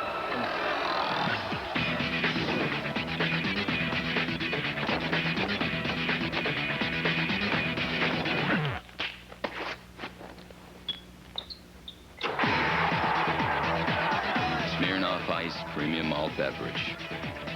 Intelligent nightlife. Be smart, drink responsibly. This Marine saved the lives of many. Now she'll lead a desperate search for the one she left behind. Does the feeling that you've done something terrible ever go away? All new Jag, CBS Tuesday. This telecast is copyrighted by the NFL for the private use of our audience. Any other use of this telecast or of any pictures, descriptions, or accounts of the game without the NFL's consent is prohibited. Fans here in Tampa calling upon all resources to stay dry. We look off into the distance to the skyline of the city of Tampa, and there's sunshine over there, so it's a brief shower. Nevertheless, it continues, and Pittsburgh, with its first possession of this second half, will start at their 43-yard line, leading 7-3. Oh, a quick break of the huddle here by the Steelers. And the snap is to Hines Ward, who lines up at tailback, and the wide receiver gains about 9 yards before Jamie Duncan can bump him out of bounds. Yep, they had a quick snap, a quick break of the huddle, and Tampa Bay was still scrambling to get lined up defensively. Tampa Bay had a guy running off the field that barely made it. And you know, Hines Ward, his career at Georgia, wide receiver, quarterback. This guy can do everything. One of the great all-around players in the league. And Bill Cowher today emptying the old saddlebag as far as tricks. He said, you talked about it earlier, Dick, I want to take risks. I want my team to know that we're going to play aggressively. 2nd and 1. Stewart into the flat to Bruner, the tight end. Not much there, but they needed only 1 for the first down. In fact, for Bruner, only his 5th catch of the season. He's in there to do some heavy blocking, including on this man, Warren Sapp. Well, it's always fun to watch Warren Sapp play football. We've got him highlighted there. He's good blocking that time by Alan Faneca, takes him out of the play. This time he gets caught up in traffic, trips over the legs of one of the Steelers, and here he is again, always facing a double team. Warren Sapp very seldom will ever get single blocking. That's the respect that the guys around the league have for that guy. And by the way, one of the things to watch now is this center quarterback exchange for the Steelers as the ball gets wet. It's been a problem with the dry ball. Bettis into the clear. Can he go all the way? Bettis at 260 can outrun the Buccaneers for a touchdown. That's one of those things, if you weren't looking at it, you wouldn't believe it. That at 258 pounds, Jerome Bettis outruns one of the fastest defensive teams in the National Football League. Look at that shin. That's a Cowher touchdown shin to celebrate Bettis's first, that's right, his first touchdown run of the season. He's thrown for one and run for one. He got headbutted by Jerome Bettis as he's coming off the field. And I don't think Bill Cowher cared one bit. Extra point. Chris Brown drives it down the middle. 3 plays, 57 yards. The payoff, a 46-yard sprint by Jerome Bettis. He's escaping. The chase is on for the most lethal criminal in the universe. There's never been anything like what I have become. And when the clock hits 0, he's crossing over to our world. 30 seconds!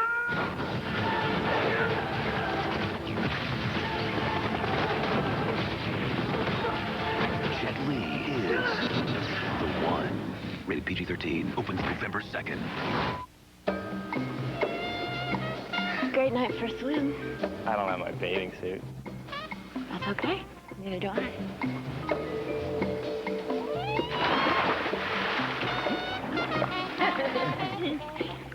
It's the moon. What could possibly make this moment more perfect? With a great taste that won't fill you up and never let you down. Make it a Bud Light.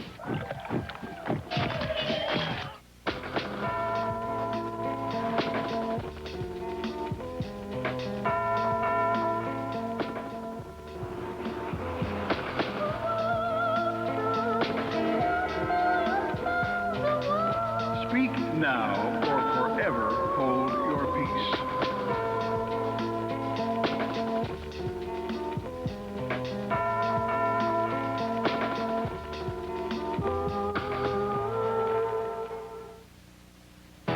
NFL on CBS is sponsored by Southwest Airlines, proud sponsor of the NFL and official airline of Super Bowl 36.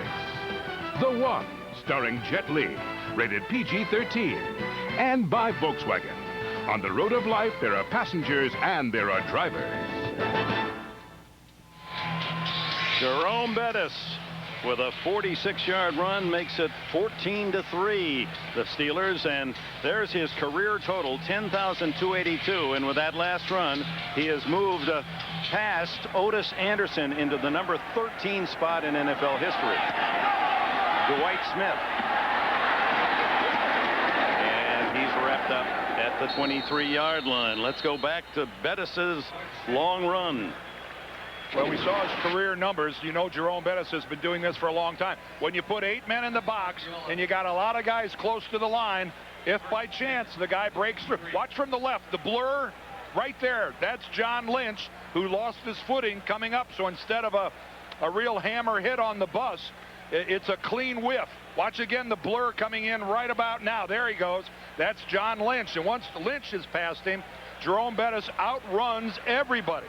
And again, I want to reiterate what a fast defense that is. And watch Bill Cowher. Oh, chest bump coming. I better back up. So move out of the way of the bus. So the bus has given the Steelers a 14-3 lead, and Warrick Dunn on first down, able to manage maybe a yard. Lee Flowers comes up from his safety slot to make still another tackle. Well, the crowd, I think, isn't just booing that run. I think that's in addition to the 3 passes they saw on the last possession that didn't go anywhere and gave Pittsburgh excellent field position. But you can't, if you are Clyde Christensen, the offensive coordinator at Tampa Bay, you can't abandon the run. You just can't do it. You're down by 11 points. It's early in the third quarter. You've got to run the ball. Well, Alstott had a couple of great runs, and then they haven't given it back to him since. Underneath to Dunn, left alone. And Dunn able to fight its way for a first down at the 34-yard line. Holmes and Bell make the tackle. Well, Warrick Dunn has had a good receiving year. Nothing new about that. Nice play action. That's set up by the last time that they actually ran the ball to Dunn that went nowhere. That play was run in conjunction with the one we just saw. It set up that play action. Tampa Bay is in a position where you must be what you are. And they got to try to run the play action and maybe take an occasional shot and work the middle to Keyshawn Johnson. On first down, Dunn runs into his own blocker, and that costs him for a loss. Earl Holmes was in the backfield of the Buccaneers. The rain has stopped, but the boos have not. Next Sunday, it's doubleheader NFL action on CBS. Here our lineup: Jacksonville, Baltimore, Jets, Carolina, Cincy, Detroit early, Oakland at Philadelphia. Big game. Most of you will see that one. Miami, Seattle, the Patriots at Denver, and Buffalo, San Diego. All starts with Randy, Mike, Jim, Jerry, Leslie, Dion, the entire NFL team.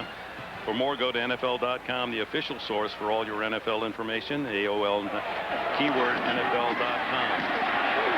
Dave Moore, the tight end from the University of Pittsburgh. A rare catch for him. He started the day with 5. Mike Logan, the tackle. And he was, you know, that's a completion that the Pittsburgh defense just conceded. Well covered. But the field has become slick with the rainstorm that we had. Even though it's not going to come up in pieces, the grass is wet.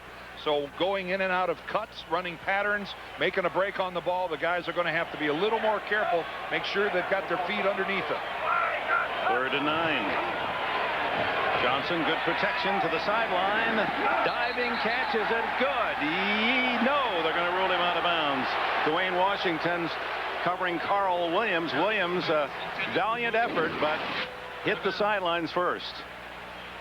Well, Carl Williams at the top of your screen right there. Keyshawn Johnson's in the slot. He makes his break. 4th down, 8. Boy, from that angle right there, it's sure what we can't see is possession of the football, but it sure looks like his feet. Well, did the ball land out of bounds? And I think we may get a challenge here. I think Tony Dungy, hearing the reaction of the fans who saw the replay, has challenged. That last one we saw, Dick, it was so close as to whether the ball in his body touched out of bounds Tampa before Bay the knee.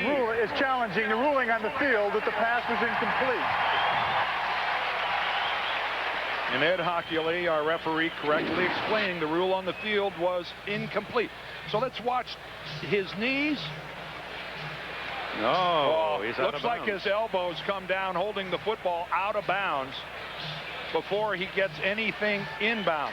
He wasn't able to drag his toes. Well, but his knee, your feet can be in the air if your knees touch the field first. Almost simultaneous, isn't it? Yeah, if your knees are down, Dick, it would be a legitimate catch. Keep in mind, Ed Hockley, again, oh, it's almost simultaneous. His knees landing in the field and the ball and his elbows landing out of bounds. But keep in mind, folks, it all starts with it was ruled incomplete. He would have to see conclusive evidence to overturn it. It's a tough call there, Dick. I'm not sure that's conclusive evidence. One of the game's very best officials, Ed Hockley, who has seen Super Bowl duty, will make the call. And this is what the replay's all about, isn't it? Yeah, and that one's so close, that could go either way. I think if that's ruled a completion on the field, it would stand. And it was ruled an incompletion on the field, and it might stand as well that way. Even though that would be certainly not the popular call for this sellout crowd. Again, how close is this, everybody? Let's try to look at his knees and his elbows. Which one hits first? I think his elbows hit first out of bounds. I don't think Ed Hockley's going to overturn that. It looks to me like his left elbow came down out of bounds prior to his knee hitting the ground inbounds. That's a good look at it, guys. Great look. Lance Barrow, our producer, Mike Arnold, our director, and a great crew. That was a pretty definitive look right there, guys. Not pretty definitive. I think it was very definitive. Well, you have one coach with a smile and the other with a concerned look, Dunn. And if this is not a completed pass, it will bring up 4th down. Well, that's if Ed agrees with us. After reviewing the play, the receiver's left elbow hit the ground out of bounds before the knee or anything hit the ground inbounds. Therefore, the play was incorrectly ruled an incomplete pass. Correctly ruled an incomplete pass. A timeout is charged to Tampa Bay. That's their first charge timeout. I think Tony Dungy did the right thing again, look at the left elbow. There it is on the ground. That's an even better look that you can see underneath both of Carl Williams' legs. That's downright irrefutable. That's exactly right. Mark Royals to punt it then on 4th down. Drives it toward Hank Poteet, who collects at the 15.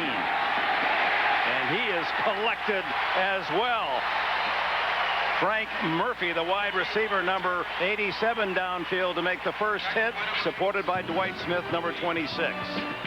Timeout in Tampa.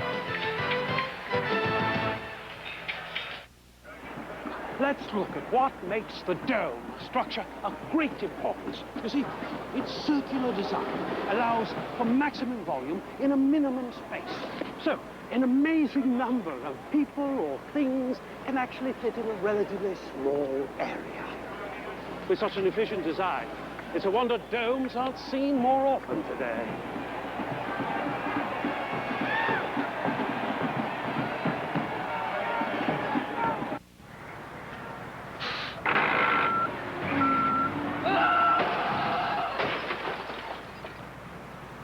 Inevitably, there will come a time in your life when you realize you need a cell phone. And when that time comes, we'll be here. A chunky quarterback moment. Donovan McNabb's mom served him Campbell's chunky beef with country vegetables. Now with more lean beef. Filled up right by beefy chunky soup, Donovan took on beefy linebackers. In and out. Good. Keep the victim calm.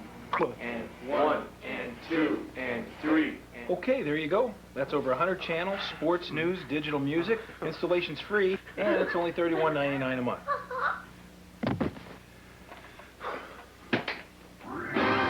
Just $31.99 a month gets you over 100 channels of DirecTV programming. Right now with free professional installation. So it was the digital music that... Yeah. Access NFL.com now on America Online. Get live game day coverage and real-time stats at AOL keyword NFL.com. Doug's wife plans a weekend getaway. The thing is, there's no TV. How long can a man survive? I'll just watch TV. Hey, look what's on. Flowers! And all new King of Queens, CBS Monday. 9:36 remaining in the third period here at Raymond James Stadium in Tampa, Florida. Jerome Bettis with that long 46-yard run to boost his average per rush today as he shoots for another 100-yard rushing game. If he gets it, it'll be 50 in his career that began with the Los Angeles Rams.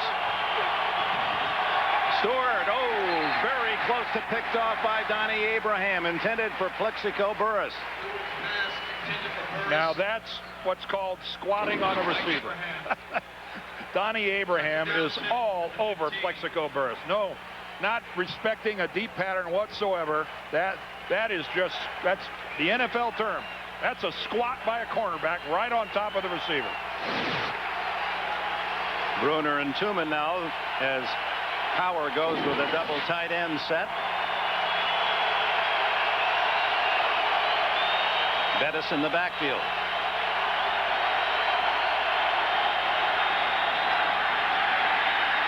This is a planned run, and Stewart is out close to the 25-yard line, and a gain of about 9 before backup middle linebacker Nate Webster can make the stop. Well, it all started with a pump fake by Cordell Stewart. That's intentional to freeze the deep. Watch, he'll come up and pump fake to his left. There it is right there. That freezes the linebackers, and then it's a designed run from there. He's got Faneca out in front of him. He's getting blocking downfield by one of the best blocking receivers in the league, Hines Ward. Look at this guy. No, he's going after Donnie Abraham, and he's not going to stop. Here's another third down challenge for Tampa Bay. It's third and a long one.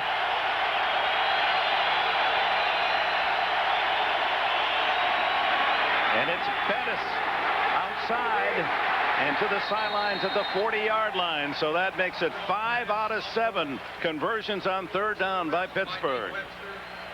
Let's go to Bonnie. Well, Dick, if you're wondering how a guy with asthma as bad as Jerome has can actually run for 46 yards for a touchdown, well, the Steelers told me during halftime he took a special nebulizer treatment that facilitates his breathing. After everything was all said and done, when he went to the bench, I saw him. He was on oxygen for about 5 minutes. But you know what? The way he's playing, he really needs to play in humidity more often. Well, the bus getting his own form of fuel, and 86 yards now rushing. Amos Saraway has replaced him, the young man from West Virginia. He is quick. Not quick enough to elude that tangle, however, as he's dropped for a loss by Nate Webster. Played his ball at the University of Miami, Florida, and was picked in the 3rd round last year. First and second down, though, don't seem to be Tampa Bay's problems, as we saw with that last run by Bettis on 3rd and short. It's the third down conversions are just killing Tampa Bay. And your defense, this is a defense that's used to getting off the field. For years, they would lead the league in 3 and outs, and now that starts to work against their confidence when they can't get the offense off the field with the regularity that they're used to. Second down and a dozen. Play action, Stewart. Wide open down the middle is Burress. And he has a first down at the Tampa Bay 49. Rondé Barber, the defender. Well, Dick, I know that you think the same way that I do, and that we're looking at a new Cordell Stewart. This is a player that's playing with confidence. He talked about his mechanics and how he's able to concentrate more on them now. He has a quarterback coach for the first time since the University of Colorado. Tom Clements is a new quarterback coach, and he said, fundamentally, I'm better than I've ever been before, and look how effective he is with those numbers. And he's carrying his demeanor with a lot of confidence, and that's rubbing off on his teammates. Bettis finds another big hole, and he's on his way at the 30. And finally pushed out of bounds at the 21-yard line by John Howell. The bus making very few stops until he gets deep into the secondary here in the second half. Well, the blocking by this offensive line, this is stunning.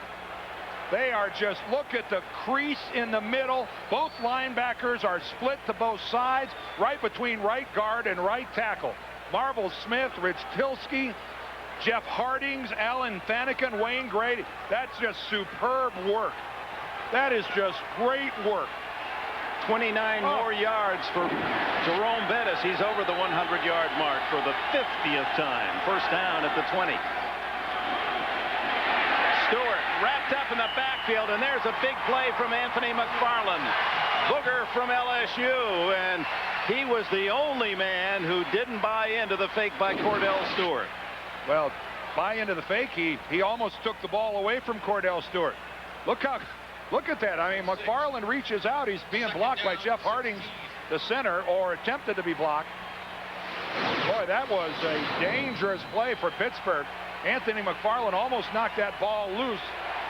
One of 4 #1 draft choices on the front 4 for the Tampa Bay Buccaneers. A lot of high draft choices. Marcus Jones, Anthony McFarland, Sapp, and Simeon Rice, all #1s.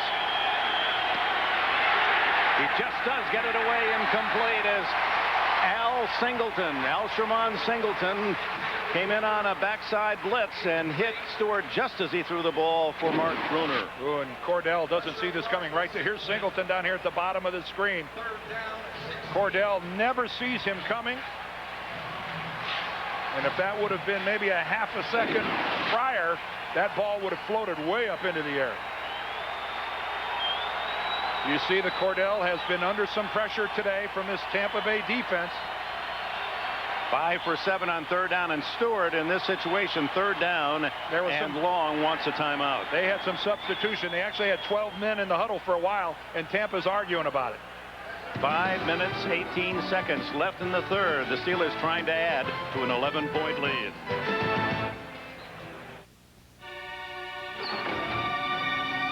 Some situations call for trucks with more power.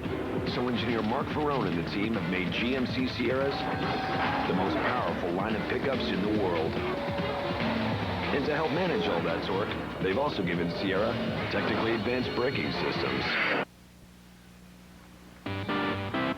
Mark may be obsessed with power, but he's not crazy. From professional-grade people come professional-grade trucks. Boys, that is the sorriest first half I've ever seen. So here's what we're gonna do. First, we're gonna get changed. Change. Then, we're gonna get on the bus. Then, we're gonna go home. We're gonna go home. We can play video games. Loss of competitive edge. Another unfortunate side effect of hunger. Grab a Snickers. Packed with peanuts, caramel, and chocolate. Later on, we're gonna take a nap. Snickers, don't let hunger happen to you. You have one new message. John, it's Bob.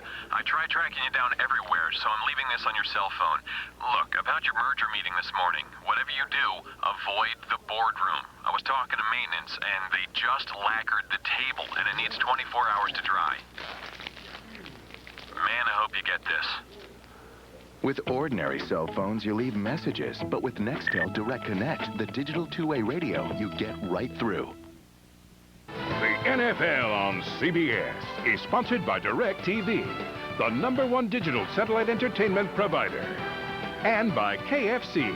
There's fast food, then there's KFC. Welcome back. 3rd down after that timeout. No need to mark them all. There's 12 guys, and Cordell Stewart looking at his wristband. I'm not sure I've got to play for 12 guys. You see right there at the very last minute, Bobby Shaw makes a break, trying to figure out, am I supposed to be here or not? Chris Fuamatu Ma'afala is the only running back, and he gets the fake, and they hand off to Troy Edwards, and Edwards on the reverses inside the 20, short of the 1st down, but that'll make the field goal try by Chris Brown much closer. Lynch and Howell, the 2 safeties, knocked him out of bounds. Boy, we're seeing it all here. Mike Mularkey has gone deep into the old saddlebags. Coming up, a good block downfield by Marvel Smith, the right tackle. And again, this makes it a lot easier for this guy, Chris Brown, who on the year is 8 for 9. And hit a 55-yarder, tying the Pittsburgh record last week. This one will be 35 yards. And straight down the center. The Steelers lead by a pair of touchdowns. It's 17-3.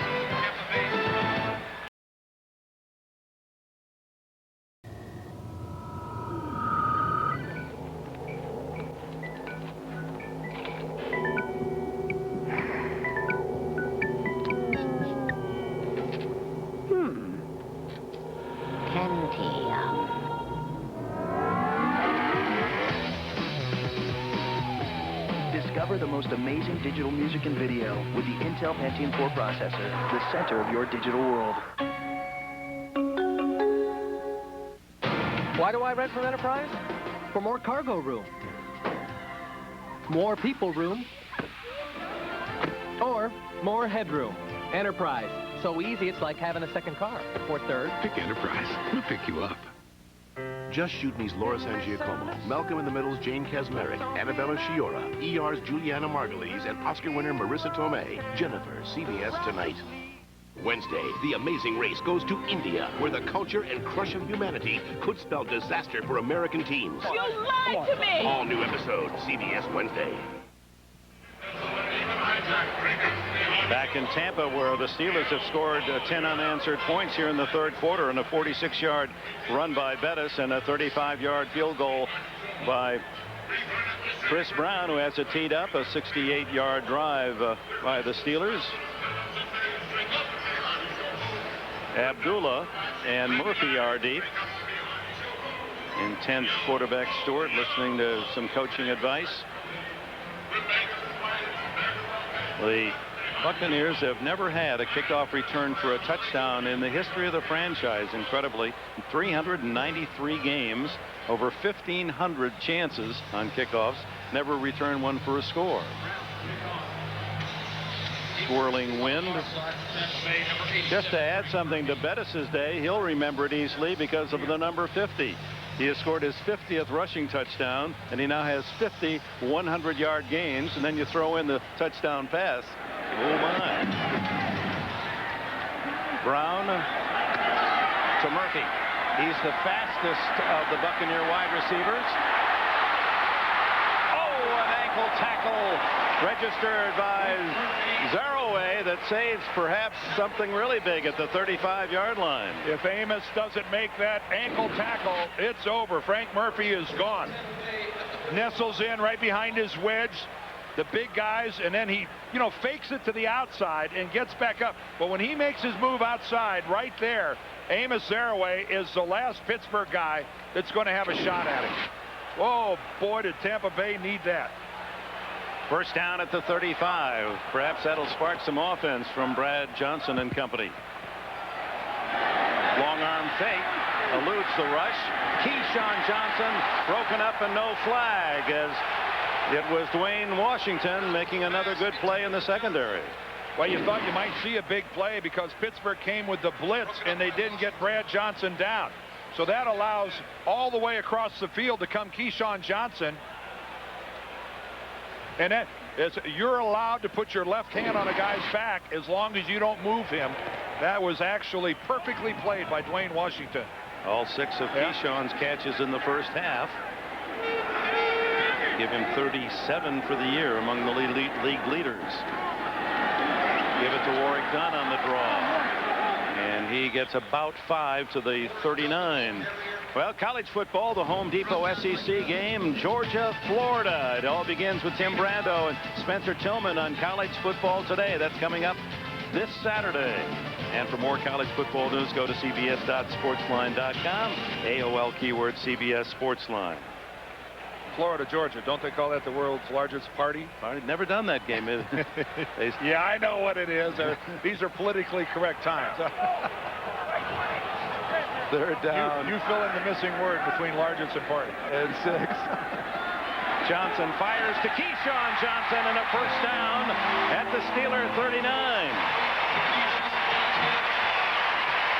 First catch of the second half for long yardage, 22. And Keyshawn just trying to get his team fired up. Working from the outside. You see Keyshawn in the slot a lot. Just a simple post pattern.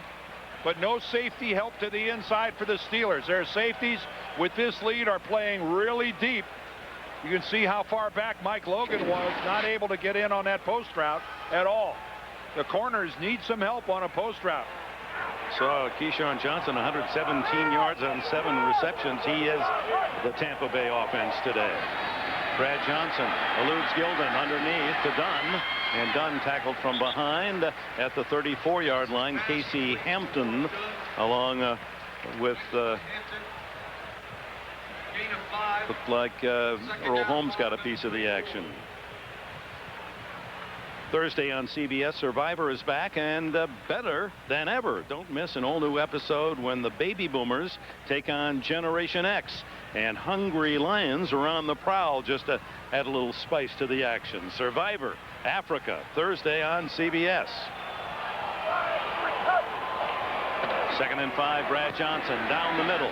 No one there. We're being told that Brent Alexander, the safety for the Steelers, has a hip pointer, and his return to this game is going to be questionable. That's why we're seeing Mike Logan, number 31, out there on the field, playing that strong safety position. Here comes 3rd down and 5 for the Buccaneers, who trail 17-3. We're late in the 3rd quarter, 2:20 before the break. There's a good look at Mike Logan, and the other safety, Lee Flowers. He missed practice time this week. He's got a groin strain, so the middle of the field a little open here, I think, maybe. 6 defensive backs. Johnson searching and overshoots Keyshawn Johnson because he was well covered.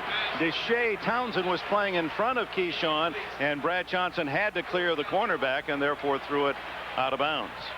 Boy, you got to give credit here to the Tampa offensive line, because they gave Brad Johnson all sorts of time. And then conversely, boy, did Pittsburgh just blanket every one of his receivers. Just take a look around. Look how everybody's covered here. Take a look at this. Here's Johnson up here to the top. And Brad Johnson can't throw it short. He's just got to throw it away. Big 4th down and 5. They go for it from the 34. Blitz comes, and they get Brad Johnson. Mike Logan with a sack.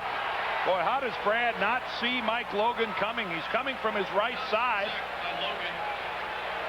I know he's looking to the left, but still, you'd think a right-handed quarterback would have, you know, a little bit of a vision angle to the right-hand side. Take a look there, the left side of your screen. But Brad is so tuned in, working the left side of the field. He never once even swiveled his head back to the middle. There he's looking left, and that's all there is to it. Never sees Mike Logan. Logan, for the injured Brent Alexander, has his first sack of the season, the 4th sack for the Steeler defense today. And if you know one thing, Dick, about the Steeler defense, they're going to come. They're going to blitz you over and over and over. Pittsburgh taking over on downs at the 43, and illegal procedure is the early signal. Ball start. Pittsburgh, number 80. 5-yard penalty. That's 1st down. First penalty of the game for either side. First penalty. No wonder it has moved at a nice pace. Monday on CBS, whole new night, a great television, folks, starting with The King of Queens, then Yes Dear, then Monday's #1 comedy, Everybody Loves Raymond, followed by Becker starring Ted Danson, plus an all-new Family Law, all here tomorrow night on CBS. That's the first penalty that was accepted, Dick. You're right, and that is one of the things that has this game moving. On 2nd down, the long throw is going to be intercepted. It's Barber, Rondé Barber, 2nd of the game. He's down by contact. The whistle sounded at the 49-yard line of the Buccaneers. Yeah, Hines Ward tackled Rondé Barber, and that ball came off Cordell Stewart's hand. Really funny. That ball just really got away from him. I don't know if the ball was a little slick, but when you saw that ball in mid-flight, it was really moving a little funny. Again, good protection, but look at that ball just floating. I'm assuming Cordell was trying to go deep, but that thing is almost end over end, right to Rondé Barber. Tampa Bay desperately needed a break. After turning it over on downs, their defense has come through. Can their offense do anything with it? Barber's 3rd interception of the season, 2nd today. They take over just on their half of the 50. Johnson gets away from Gilden, tucks it away, and runs it to the 43. A gain of about 7 before Von Oelhoffen can make the stop. Hines Ward had made the play and came up hobbled. Lift all the way over to the Pittsburgh bench, and they're working on him over there. He's impossible to speculate. It was something with a leg, the way he was limping over, and boy, he's in pain. Clock runs 1:25 remaining in the 3rd quarter. Pittsburgh leads by 14, but the turnover, and Brad Johnson and the Bucs trying to take advantage. Warrick Dunn. First down at the 33-yard line. Mike Logan with the tackle. You get Warrick Dunn past that first wave of tacklers, and every play becomes a potential touchdown. When Warren came out of this, it's just a simple sweep to the left. But when he gets by that first wave, it looks like he may be gone. It was an outstanding hit by Mike Logan. Boy, did he come over and tag Dunn. Kendrell Bell, 97, chasing Dunn all the way, just couldn't catch up. First down at the 34. Final minute to play, third quarter. Johnson underneath to Keyshawn Johnson for short yardage at the 31. Time for one more play, at least here in this third period. Well, they've got trailing. I would try to run a play. The play clock doesn't mandate they run one. They can let the clock run out if they want, but trailing, you want to run every play you possibly can. This is just as valuable as a play late with 2 minutes to go. And they're not going to do it. See, this is something I don't understand. When you're down 17-3, you take advantage of every play that you can get, and they had plenty of time to run a play. And that is the end of the third quarter here at Raymond James Stadium in Tampa, Florida. The Steelers 17, the Buccaneers 3. Will return after this message and a word from your local station. When Max's students wanted to post nude in a magazine, he was okay. You have the right to choose. But when he thinks his daughter's doing it, an all-new Max Bickford CBS Tonight. Don't miss The Agency. Thursday on CBS. It's all here. NFL Sunday Ticket is brought to you in part by Miller Lite.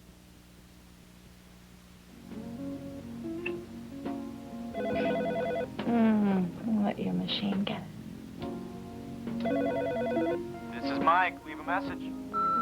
Hi, this is Jim's video calling. 2 videos, Camp Cleavage and Undercover Babes, are overdue again. Please return those as soon as possible. Thank you. Think we got a fourth. Getting the guys together? Grab a Miller Lite. It's Miller time. Camp Cleavage and Undercover Babes. Plastic holds the promise of a better world, taking medicine to new heights and giving our lives greater comfort. It's in the packaging that protects us and a pacemaker to empower us, every day touching every generation. From the ambulance to the emergency room, it puts the answers in our hands and hope in our hearts. For a safer, more brilliant tomorrow, plastics make it possible.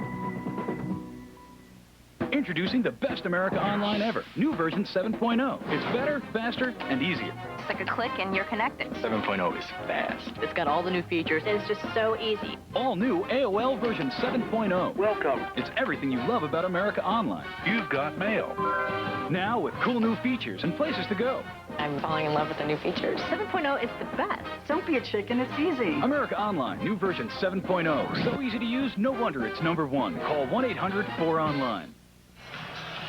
And welcome back to Tampa. Hines Ward, as they tape that left ankle. Apparently, that's what he twisted. We open the fourth quarter, 17-3. Steelers lead. Brad Johnson with a second down and 6 at the 31. Under pressure, down he goes, the 5th sack, as Joey Porter registers this one. Third-year linebacker from Colorado State who can really move. I just think back to Friday afternoon, our conversation with Brad Johnson when he said, I really can't get a handle on this Pittsburgh blitz package. They come from everywhere. That you can't figure out what gaps, and it's apparent that this Blitzburgh package has Tampa Bay confused. Right up the middle, Brad Johnson with nowhere to go. Joey Porter, an outside linebacker, blitzing up the middle. And right now it's Pittsburgh defensively that's mandating what's going to happen to this Tampa Bay offense. Third down and 18. Here comes another blitz. And he gets it off just in time and complete to Jaquez Green at the 16-yard line. Mike Logan was the man just a little late in getting to Brad Johnson. Well, Jaquez Green is working to the outside. Keyshawn is there in the slot, and he just gets lost in the Pittsburgh secondary. They're sitting back in a too deep zone, and then all the attention went to Keyshawn, which is where Brad was looking originally. And Jaquez Green, who's not been a huge part of this game, really left alone. Big first down at the Steelers 16 early here in the fourth. And now Warrick Dunn. And he's met, and helmets fly as Earl flag comes Holmes in. Makes the tackle along with Casey Hampton. We're going to get a holding call against Tampa Bay. Ed Hockley actually threw the flag himself.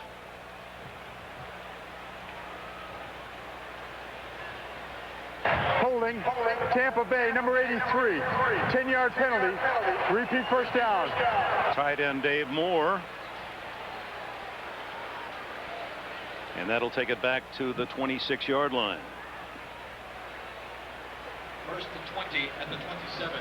Well, the Pittsburgh fans who have made the trip south, quite a few. We saw them on the road coming into the game today, and wearing their favorite uniforms.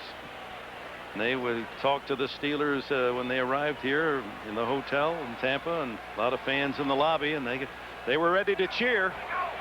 Been a lot of good football times in Pittsburgh, Dick. Oh, boy. Oh, boy. Another blitz and another sack. This time Dwayne Washington. They're coming from all corners. They're coming up the middle. They're coming off the edges. But they are coming. You can't see him in the picture there from the left. There comes Washington. Dave Moore, the tight end, tries to get back. But he had a responsibility at the line of scrimmage. By the time he took a drop step, too late. Washington was already past him. And one more time where Brad Johnson doesn't have a chance. Good job of just hanging on the ball by Johnson, and he barely did that. That's the 6th sack today. They had 11 coming in. So this has been the biggest day of the season for the Blitzburg. That was the term of a few years ago. Greg Lloyd and that group. And now you don't know what's coming. They'll either blitz 8 guys, or they might just rush 3 and drop back. They've got the luxury of really being odd now. Second down and the mile now is the screen, and knocked in his face by Joey Porter. And that's just a 4-man rush, and that's just Joey Porter with a great inside swim move, beating rookie Kenyatta Walker at left tackle. See, that's where you get pressure with just 4 guys. Here's Joey Porter. Watch him start upfield, and then watch the swim back to the inside. There's the swim, the arm up and over. He just goes by Walker and bats the ball. Yeah, they're not needing the blitz to get in that time. They did it just with a straight 4-man rush. Now, Tampa Bay had allowed only 9 sacks prior to this game in the first 4, and 6 today. 3rd down and 31. Deep down the middle for Keyshawn. Off his fingertips and intercepted as Mike Logan came down with a carom. Oh, if you're Tampa Bay, you're going, how much can go wrong? What a throw by Brad Johnson. He put that ball right on the hands of Keyshawn Johnson, who's fighting off double coverage, trying to make the catch. Nothing's going right for the Pewter boys.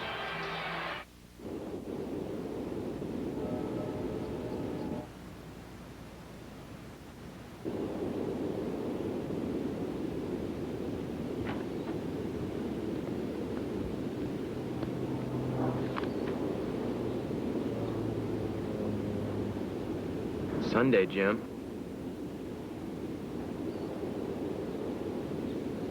Comfortable, spacious, magnetic. The Civic from Honda.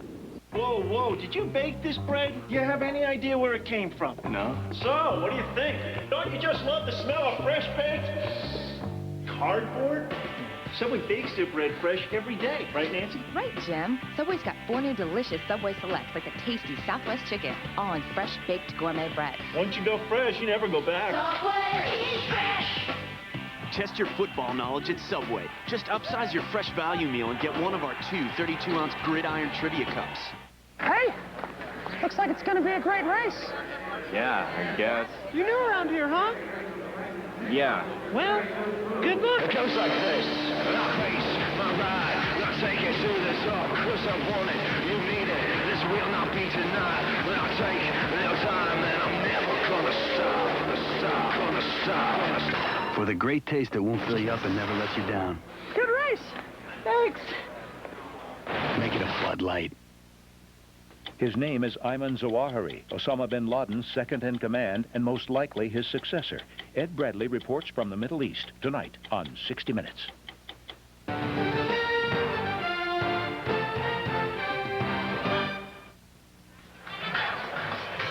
Pressed into service with Brent Alexander's injury. Safety Mike Logan out of West Virginia in his 5th year has his 3rd career interception, also a big sack on that last sequence.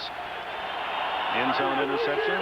Cordell Stewart from the 20, leading 17-3. And the bus stopped short this time. Well, Dick, Mike Logan gets the interception, but the play is made by Chad Scott. All right, there goes Keyshawn. Chad Scott's the player to the right. Watch his right hand. It goes right up between the hands of Keyshawn Johnson and pops the ball up into the air right to Mike Logan. Watch his right hand right there. That is just brilliance on the part of Chad Scott as a cornerback. That's a touchdown. Keyshawn Johnson will catch that ball and be down to the 1-yard line or in the end zone, except for that play by Chad Scott. Huge play that would have pulled the Buccaneers within a touchdown. And it's Bettis again, struggling to the 24. Jamie Duncan, the tackler. It's 3rd down and 6. Let's go to Bonnie. All right, well, update on Hines Ward. Sprained left ankle. They taped it up. Going to give it another shot. And one other note, Bill Cowher, about as happy as all of his players on the way the Steelers have been playing defense, made a point to go to every single one of his defensive players to commend them on the way they've been shutting the Bucs down this second half. Dick? Thank you, Bonnie. Amos Zaraway comes in, the 210-pound sprinter who has done a good job. He's rushed for over 200 yards as a support of Jerome Bettis. 3rd and 6. Stewart, draw.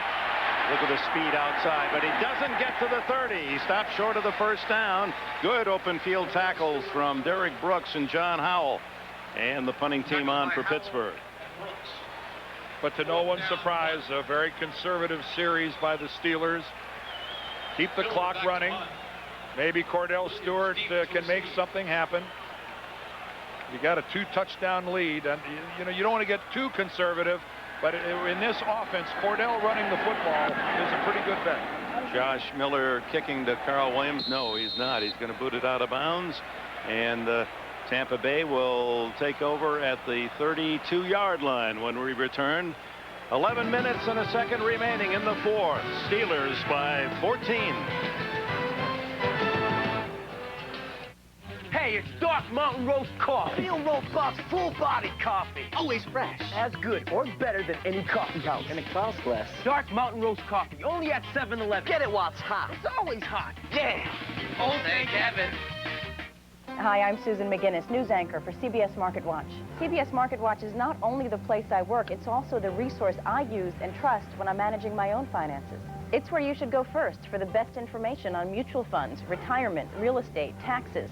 The ING personal finance section gives you the best advice from some of the industry's most seasoned financial columnists. More than 100 journalists worldwide reporting for you. CBS Market Watch is the #1 source for financial news. It's more than just news. It's news you can use.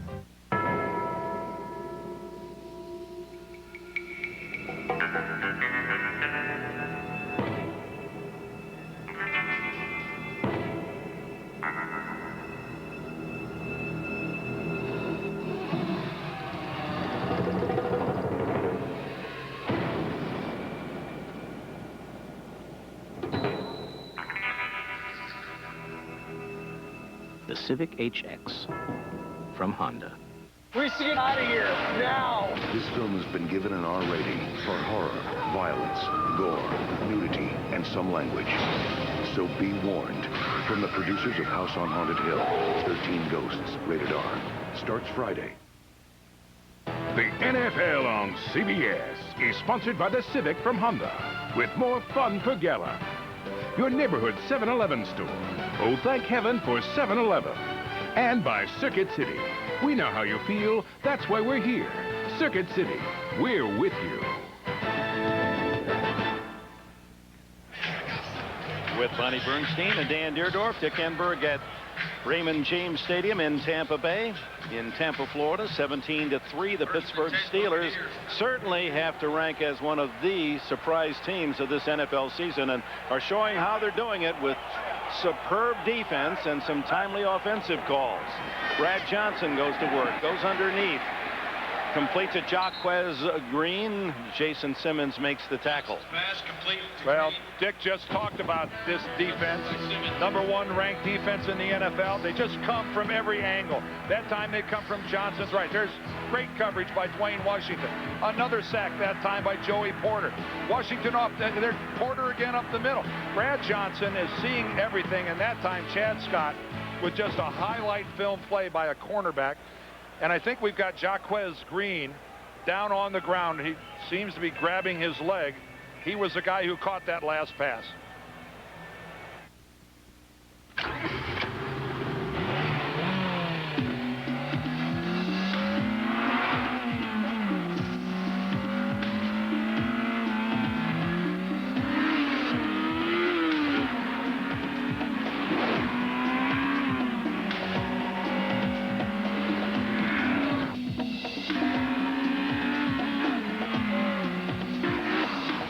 All-new 200 horsepower Acura RSX. Look, I know Circuit City's doing this expo thing, but we're busy. Get what you need, we're out of here. Agreed? Yes.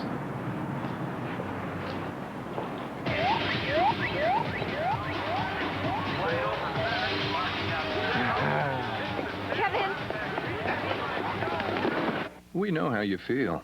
It's Expo 2001. 30 days of non-stop demonstrations of what's hot and what's next in electronics. September 30th through October 31st. Circuit City, we're with you. A chunky quarterback moment. Donovan McNabb's mom served him Campbell's chunky beef with country vegetables. Now with more lean beef. Filled up right by beefy chunky soup, Donovan took on beefy linebackers. Is your dandruff sending the wrong signals? Go! Go! No. Get Selsun Power. Doctors recommend Selsun Blue. Man, that tastes awesome. Get Selsun Power. Make no mistake, Survivor is back. The rugged African terrain is taking its toll. I'd rather die right now than deal with this pain. Barbie went down in Africa. And just when you thought it couldn't get any worse, hungry lions are on the prowl. This is probably going to happen every night. All new Survivor Africa, CBS Thursday. Jaquez Green apparently okay as we resume play. 10:39 left in the fourth. Brad Johnson on second down and 6. Underneath to Keyshawn Johnson, hit and driving the ball away. Dwayne Washington, who has played a solid game at corner, as has his counterpart Chad Scott on the other side. Well, this defense of the Pittsburgh Steelers has just been nothing short of outstanding today. This looks like a ball that should have been caught by Keyshawn. He's got it right on his hands. He doesn't pull it in. Yeah, Dwayne Washington gets there in a hurry, but that's a ball that Keyshawn should have caught. Just 61 yards of offense in the second half for the Bucs. They desperately need a big play. And another deflected pass by Jason Gildon. He has the hat trick. 3 knockdowns by Gildon. Just by Gildon. I think Porter's got a couple. We have seen a plethora of knockdowns today by the Steelers. Again, they're not getting close to Brad Johnson, but they are getting up in the air. And Gildon here, look at him. He got knocked backwards and then got his legs underneath him and still had the ability to get up in the air. Now, I'll tell you what, Tim Lewis, the defensive coordinator for the Steelers, he has called a wonderful game to this point. There's Mark Royal's punt to Hank Poteet. Poteet drifts back inside the 20. To the 25-yard line. 47 yards on the punt and 9 on the return. 10 minutes, 11 seconds left in the fourth with the Steelers up by a pair of touchdowns.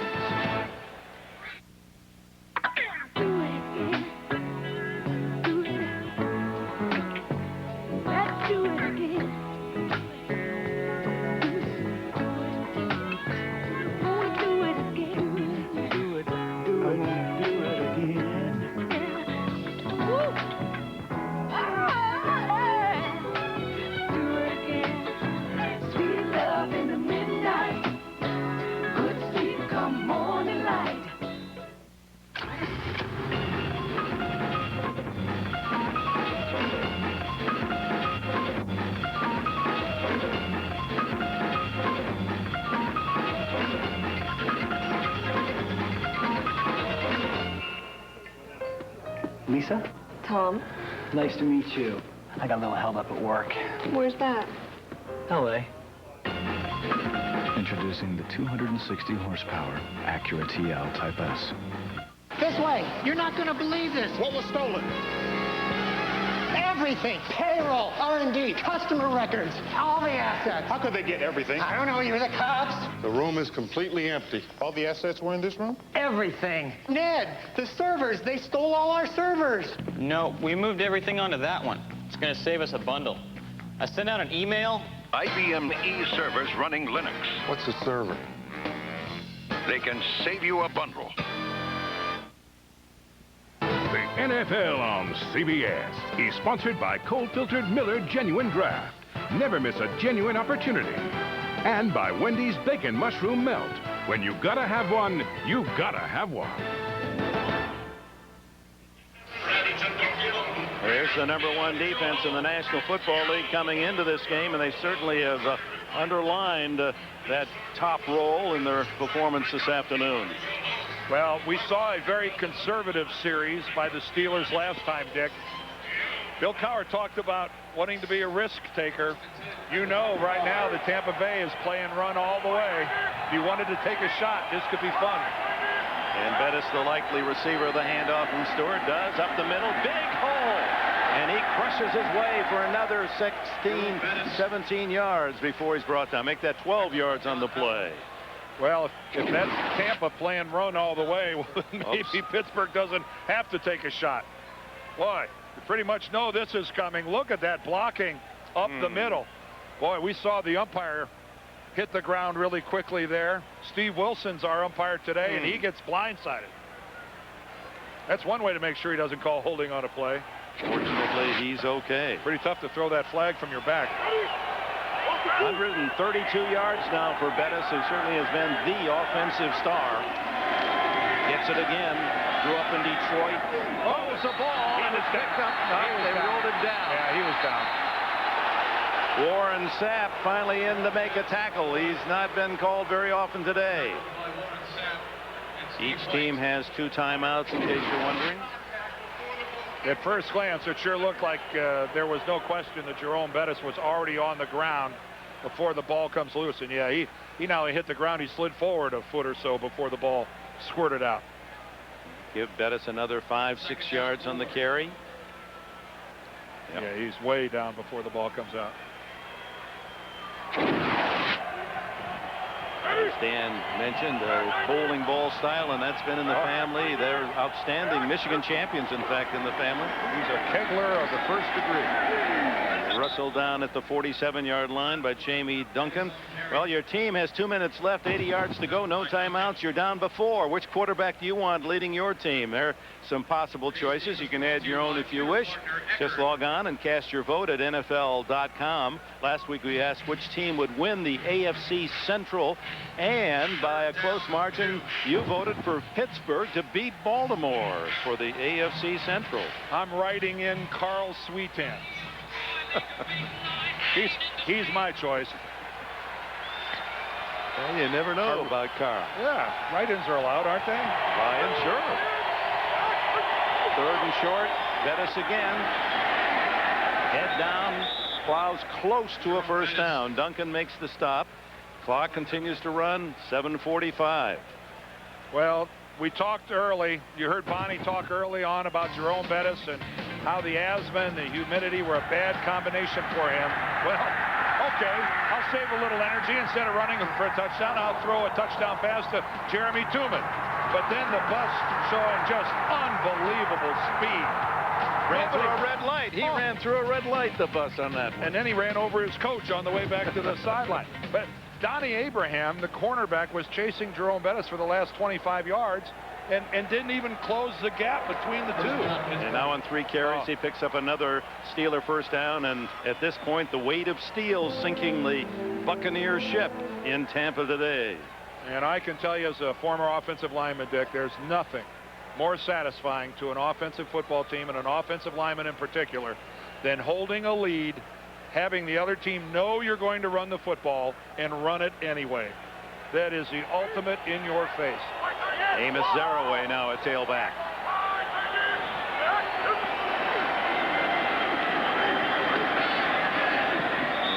Gets into Tampa Bay territory, tackled at the 48-yard line by John Lynch. Bonnie Bernstein, what do you have? Well, Dick, for as much success as Jerome Bettis has had this year, he gives a lot of the credit to Amos Zaraway. He said, if you remember back to my rookie year, I had Eric Pegram to spell me, but after that, we were in constant search of that number 2 back, and nothing panned out. Said Amos could have been effective a couple years ago, but he had some attitude issues because he was so used to starting in college. But this year, he's willing to do whatever's asked of him, and now Jerome says, I don't have to worry about looking at the sideline thinking, I don't really have the opportunity to take any time off. Zaraway, as we mentioned, over 200 yards. That's pretty good backup.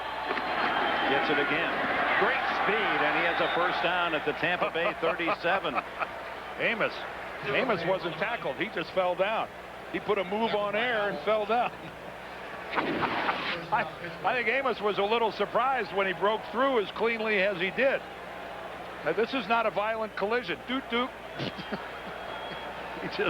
I think he's a little upset with himself at that. Has a first down inside the 38-yard line. Only 8 yards rushing total today, as he's been nailed for a couple of losses by the Bucs. Dan Kreider, the blocking back now. Zaraway tries the other side and carries a tackler with him to the 34. Wow. A gain of 4. Well, next week, a doubleheader on CBS. Some delicious games for you. Check them out. We'll be in Baltimore. Ooh, that could be interesting. Jacksonville and Baltimore needing a victory. Jets, Carolina, Cincinnati at Detroit. Oakland, Philadelphia, big late game at 4:15. Miami, Seattle, Pats at Denver. Buffalo will be in San Diego. And Jim Nantz and his fine crew in New York. The NFL today starts it at noon Eastern, 9 o'clock in the West. Look at that, 208 yards rushing today for Bill Cowher's Steelers against a defensive team that has been averaging only giving up 100 a game. Dan Kreider, that's a surprise move. He rarely gets the ball. In fact, that's his first carry of the entire season. The free agent from New Hampshire has a first down. And this is an old-fashioned butt whipping right now. This is a statement drive by the Pittsburgh Steelers. Look at that. When the opponents have a 100-yard rusher, Tony Dungy's teams go 1-14. And you figured that Tampa Bay would have some confidence. They scored 2 fourth-quarter touchdowns last week to send that Tennessee game into overtime. But yet, they're not going to get a chance here. This is just a back-breaking drive by Pittsburgh. Zaraway fumbles the ball, and it appeared that I think Faneca had it, but I think he lost it again. 66, Faneca had his hands on it first, but then the pile developed. That was a moving pile. That thing, I thought Faneca had it, but then I think he lost it, Dick. This could be big for the Buccaneers. They say they got it. They do. Oh, there comes the chin. Jamie Duncan was the man who forced the fumble. And Rondé Barber's walking off the field with the ball. Boy, everybody on the defense is going after it. And boy, what a big hit that time by Jamie Duncan. He forces the ball loose from Zaraway. Duncan, number 59, Rondé Barber came in from the side on the hit as well. Warren Sapp trying to read. Oh, he looks like he scraped it in there. Warren Sapp might have gotten the recovery. Took it right away from Faneca. You know what happens at the bottom of those huddles all the time. That was one of the best looks I've ever seen of a guy who had the ball and then just had it taken away. Alan Faneca had it, and Warren Sapp peeled it away. There's time for the Bucs. 4:15 left.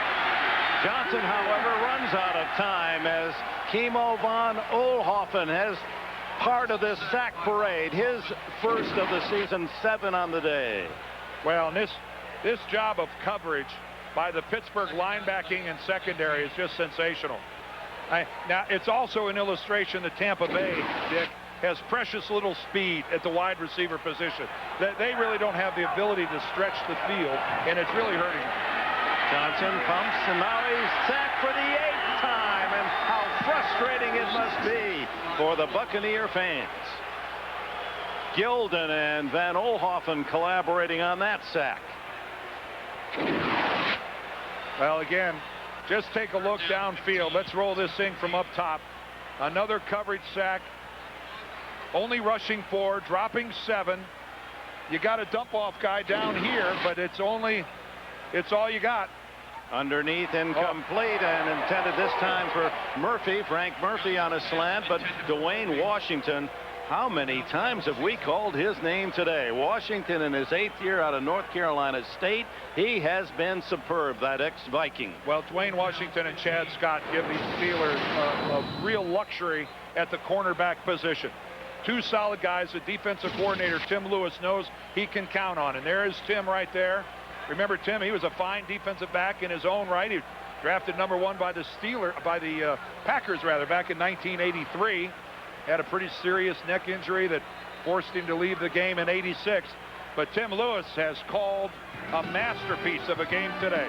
Tampa calls timeout. They're going to go for it on 4th down. The day has ended. Amber blends to twilight blue. The world softens a bit around the edges. You release all the cares of the day, and nothing else in the world matters. Bella Sera Pinot Grigio. It's going to be a beautiful evening. Or as they say in Italian, it's going to be a bella sera. We're back with a reminder tonight on CBS 60 Minutes. Even if the United States military gets Osama bin Laden, are there more just like him ready to take over? Ed Bradley will have the story for you. That's on 60 Minutes tonight. Followed by Oscar winner Richard Dreyfuss, new series, The Education of Max Bifford. And then don't miss an all-star cast, inspirational true story, the CBS Sunday movie Jennifer, tonight on CBS. Well, 2 old friends on opposite sidelines here. Tony Dungy, Bill Cowher. And this is critical here now. Any life at all for Tampa, they got to do it here. Going for it on 4th and 15 down the middle to Keyshawn Johnson for the first down. And he's going to run out of bounds to stop the clock at 3:25 remaining.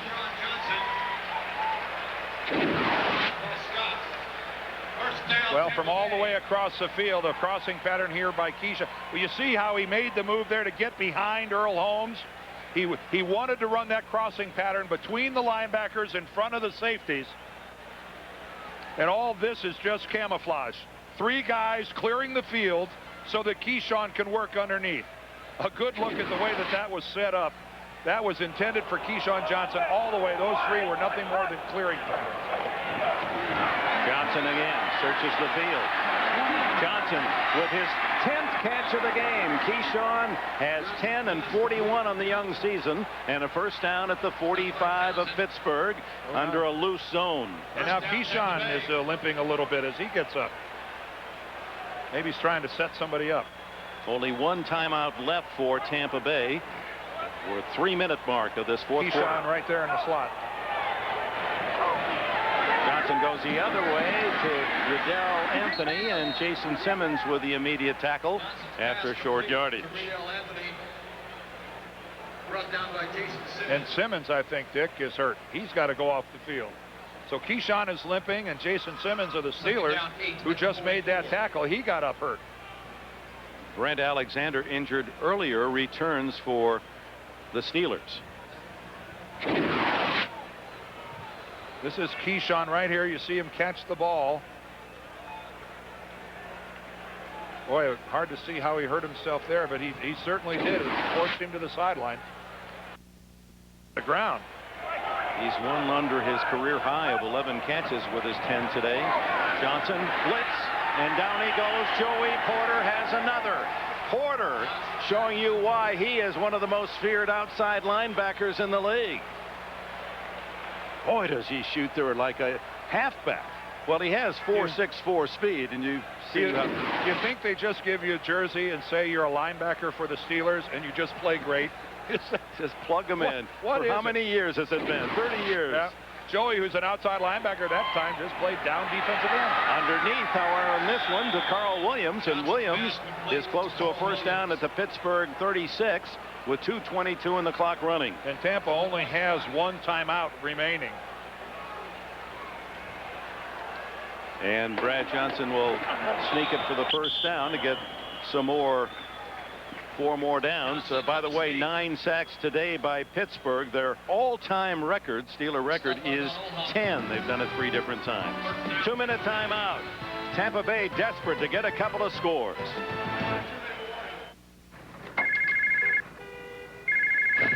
This is Will Burns. You've reached my cell phone. Leave me a message, and I'll call you back. Will, it's Gail. I can't believe you're not answering your phone. Look, get back here. The client changed their mind. They actually like the work. All we have to do is show the plans to one more group, and the job is ours. Call me before it's too late. With ordinary cell phones, you leave messages. But with Nextel Direct Connect, the digital two-way radio, you get right through. Hey, Daryl. Hey, how's it going, Dave? How am I doing? You're a natural. Hey, you got an oven in there, guys? When you get that craving for Wendy's bacon mushroom melt. Coming through. That was close. With 3 strips of bacon and mushrooms in a cheddar sauce, you just have to get one. Hey, Dave, come on in. We got to go get lunch. I'm starting to get the hang of this. He says he's getting the hang of it. Wendy's bacon mushroom melt. When you got to have one, you got to have one. Oh. Remember, Wendy's pickup window is open late, so you can eat great, even late. Seattle is surrounded by water. And then it rains. And that means car accidents. When that happens, are you going to have a State Farm agent who knows you personally? Or are you going to have no agent and hope for the best? Over 16,000 State Farm agents. Our rates are very competitive. It's no accident. They insure more cars than anyone else. I'm going to be getting some calls today.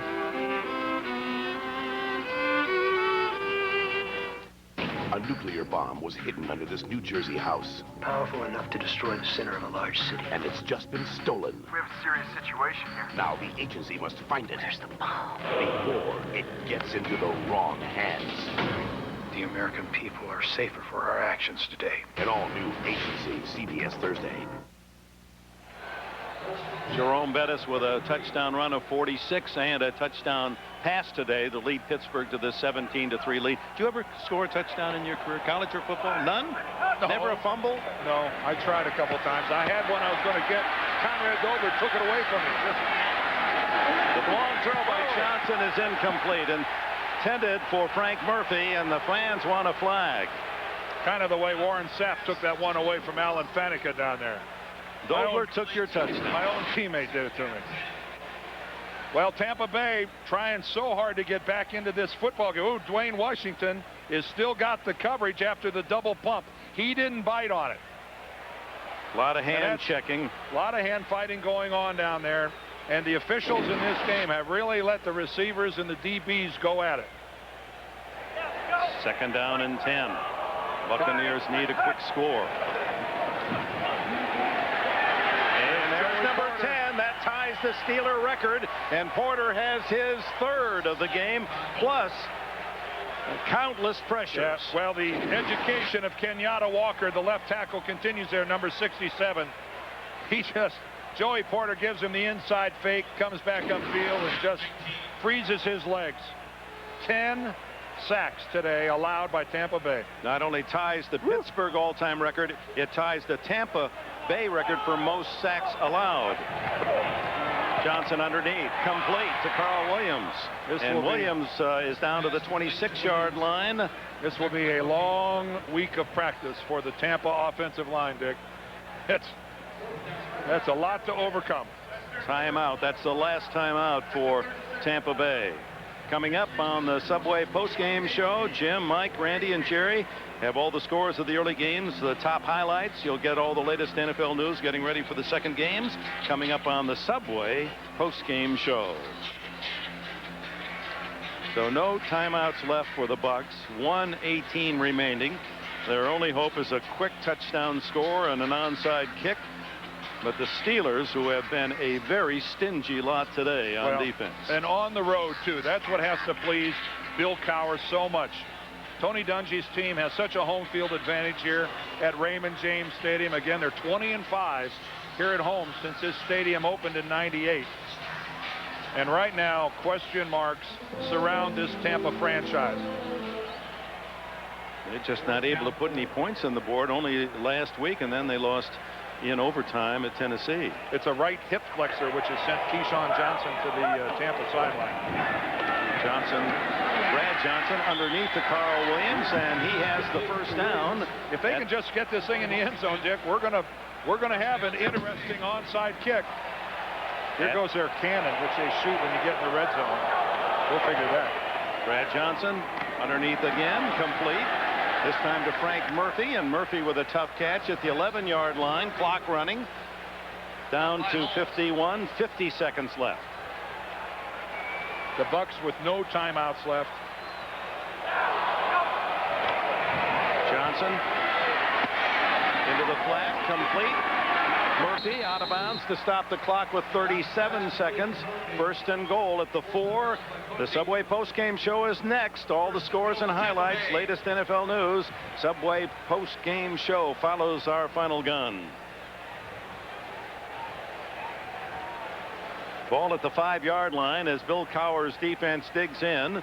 37 seconds left. First and goal, and Keyshawn Johnson with a top-notch game. 10 catches and 159 yards, but on the sideline. Yeah, that hip flexor keeping him from participating here at the end. Johnson. Now the scramble. Someone's got to be open. There it is. Touchdown, Frank Murphy. His first NFL touchdown with the Tampa Bay Buccaneers.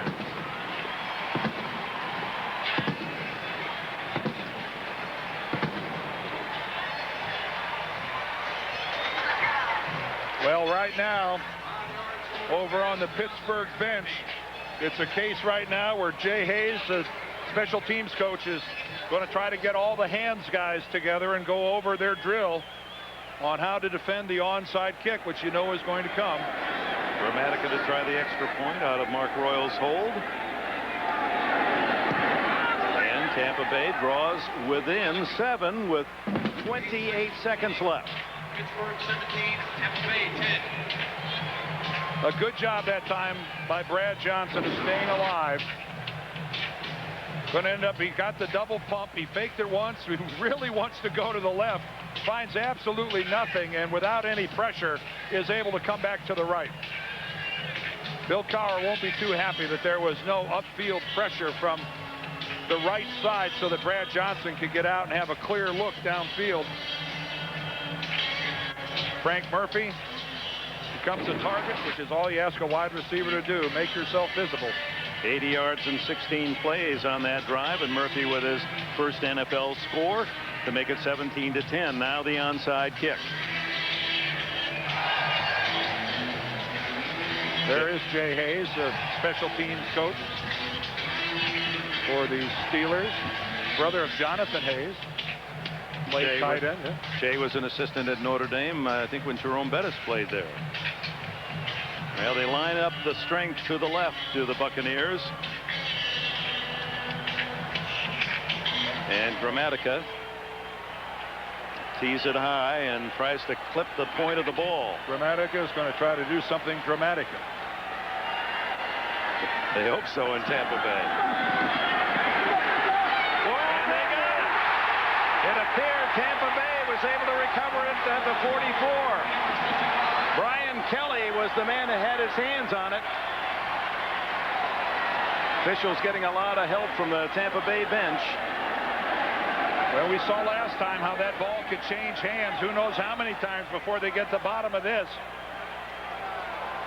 It doesn't count who had it first. It's who has it last.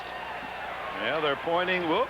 They started to point for Tampa Bay. Now I think they're going to reverse. You're not allowed to scratch your head. That confuses everybody. Pittsburgh. Boy, it sure did look like somebody from Tampa got both hands on the football. Terrific Gramatica effort. Well, look at the ball right here. It's going to go high. There's the hop. There's Kelly, 25. He's got it there, but he doesn't have a strong grip on it coming down. Bruner was the man ripping it away for Pittsburgh. And it's a free-for-all after that. Who knows how many guys had a hold of it. When you're out of sight, who knows? Kelly had it in traffic, just gets it knocked loose. So with 27 seconds left, all the Steelers need to do is execute the center quarterback exchange. No timeouts for the Buccaneers, and this game will be over.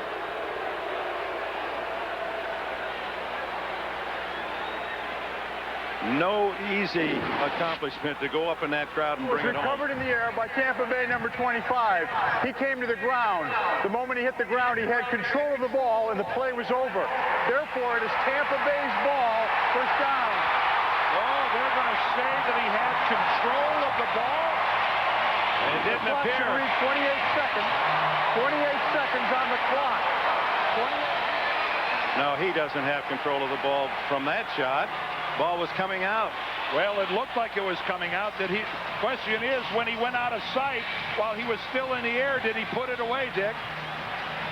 They're saying that, I guess, halfway down, he put the ball away before he hit the ground. You would think Cowher might challenge it. What does he have to lose? You can't challenge upstairs. Now. That's right. This has to be done from upstairs, but the challenge would have to come from the replay booth in the final 2 minutes. And apparently there is none. Wow. No, they're not letting Tampa Bay snap the ball.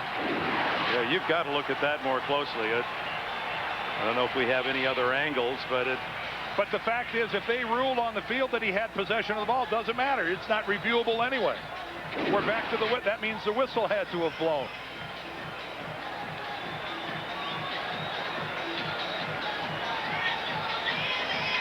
Ah, man, I don't see where he had control of that football and hit the ground. Well, that's a moot point now. 28 seconds for Tampa Bay from the 43-yard line to get the ball into the end zone. They have no timeouts. I'm interested how they got to that decision, because initially they ruled that it's Pittsburgh's football. That's and right, then somehow, on the field, right, Ed Hockley himself signaled that the ball belonged to Pittsburgh, and then he came back and said he had possession.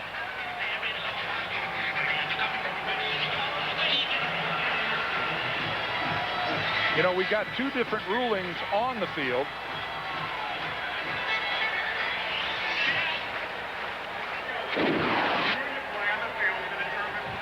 Control of the ball when he came to the ground. The ruling on the field was that the player had control, therefore the play was over. We will review it. See, here again, I'm lost. I don't understand what they're going to review. If he says he didn't have control, was there also a ruling on the field that somebody from Pittsburgh ended up with the ball? Yes, that was the signal given.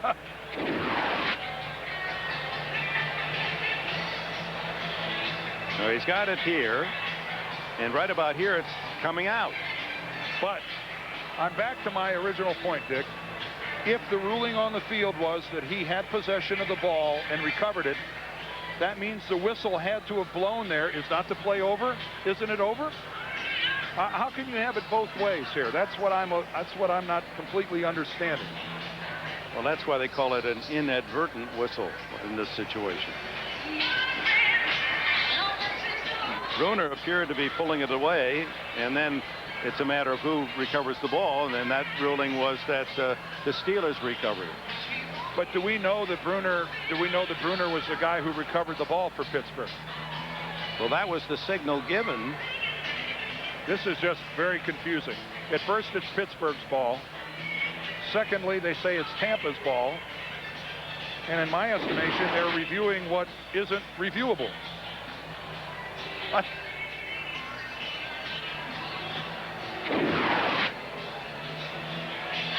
There's no question that Mark Bruner right there is out of bounds, but we don't know that he was the guy for Pittsburgh who recovered the ball. Ultimately ended up with the ball.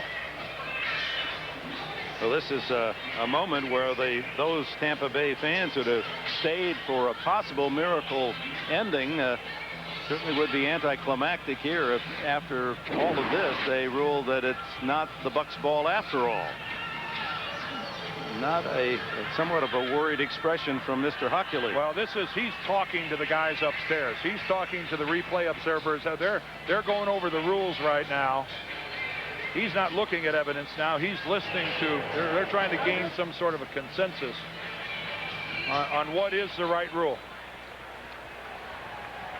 Mark Bruner, 87, was the man who was ripping the ball away and looked as if he had a chance to recover that loose ball. Well, if they say Bruner was out of bounds and came back in and got it, that's their.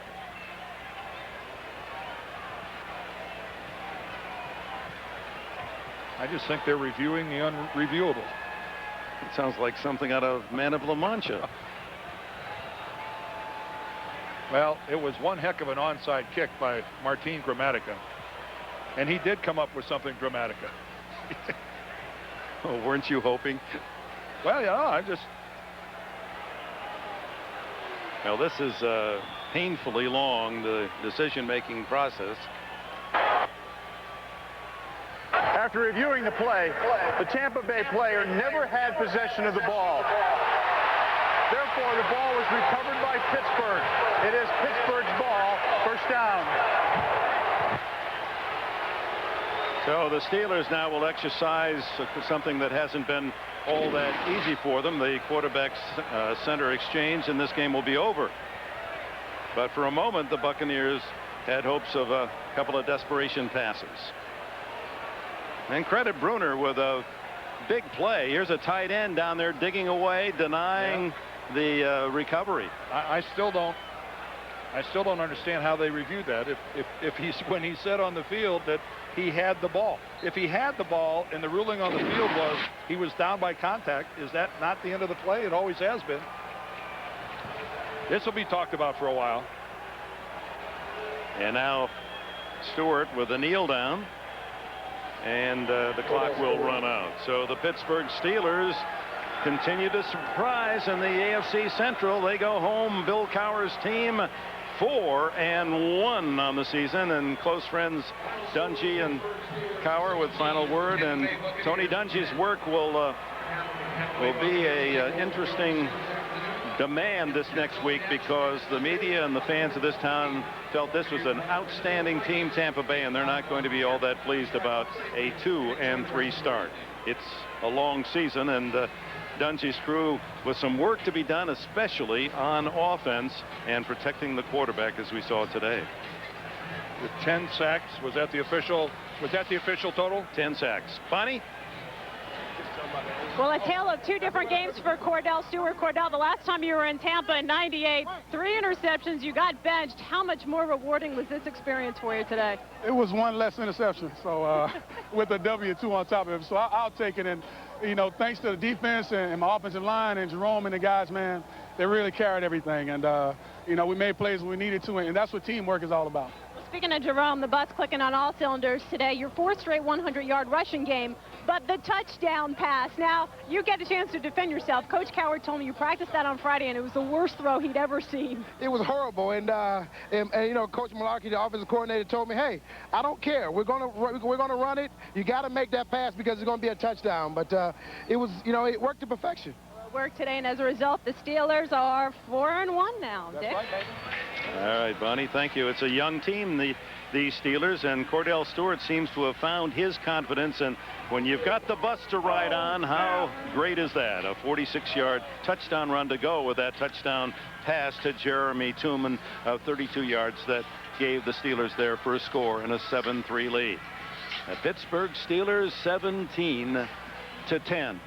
An impressive performance by the Steelers on the road. And again, I'm one of the people, Dick, that at the start of this season, I didn't see the Steelers as being that big a factor in this league. They are. Defense wins big games on the road, and the Steelers brought the #1 defense in the game to Tampa and produced another win. For Dan Dierdorf and Bonnie Bernstein, Dick Enberg, so long from Tampa.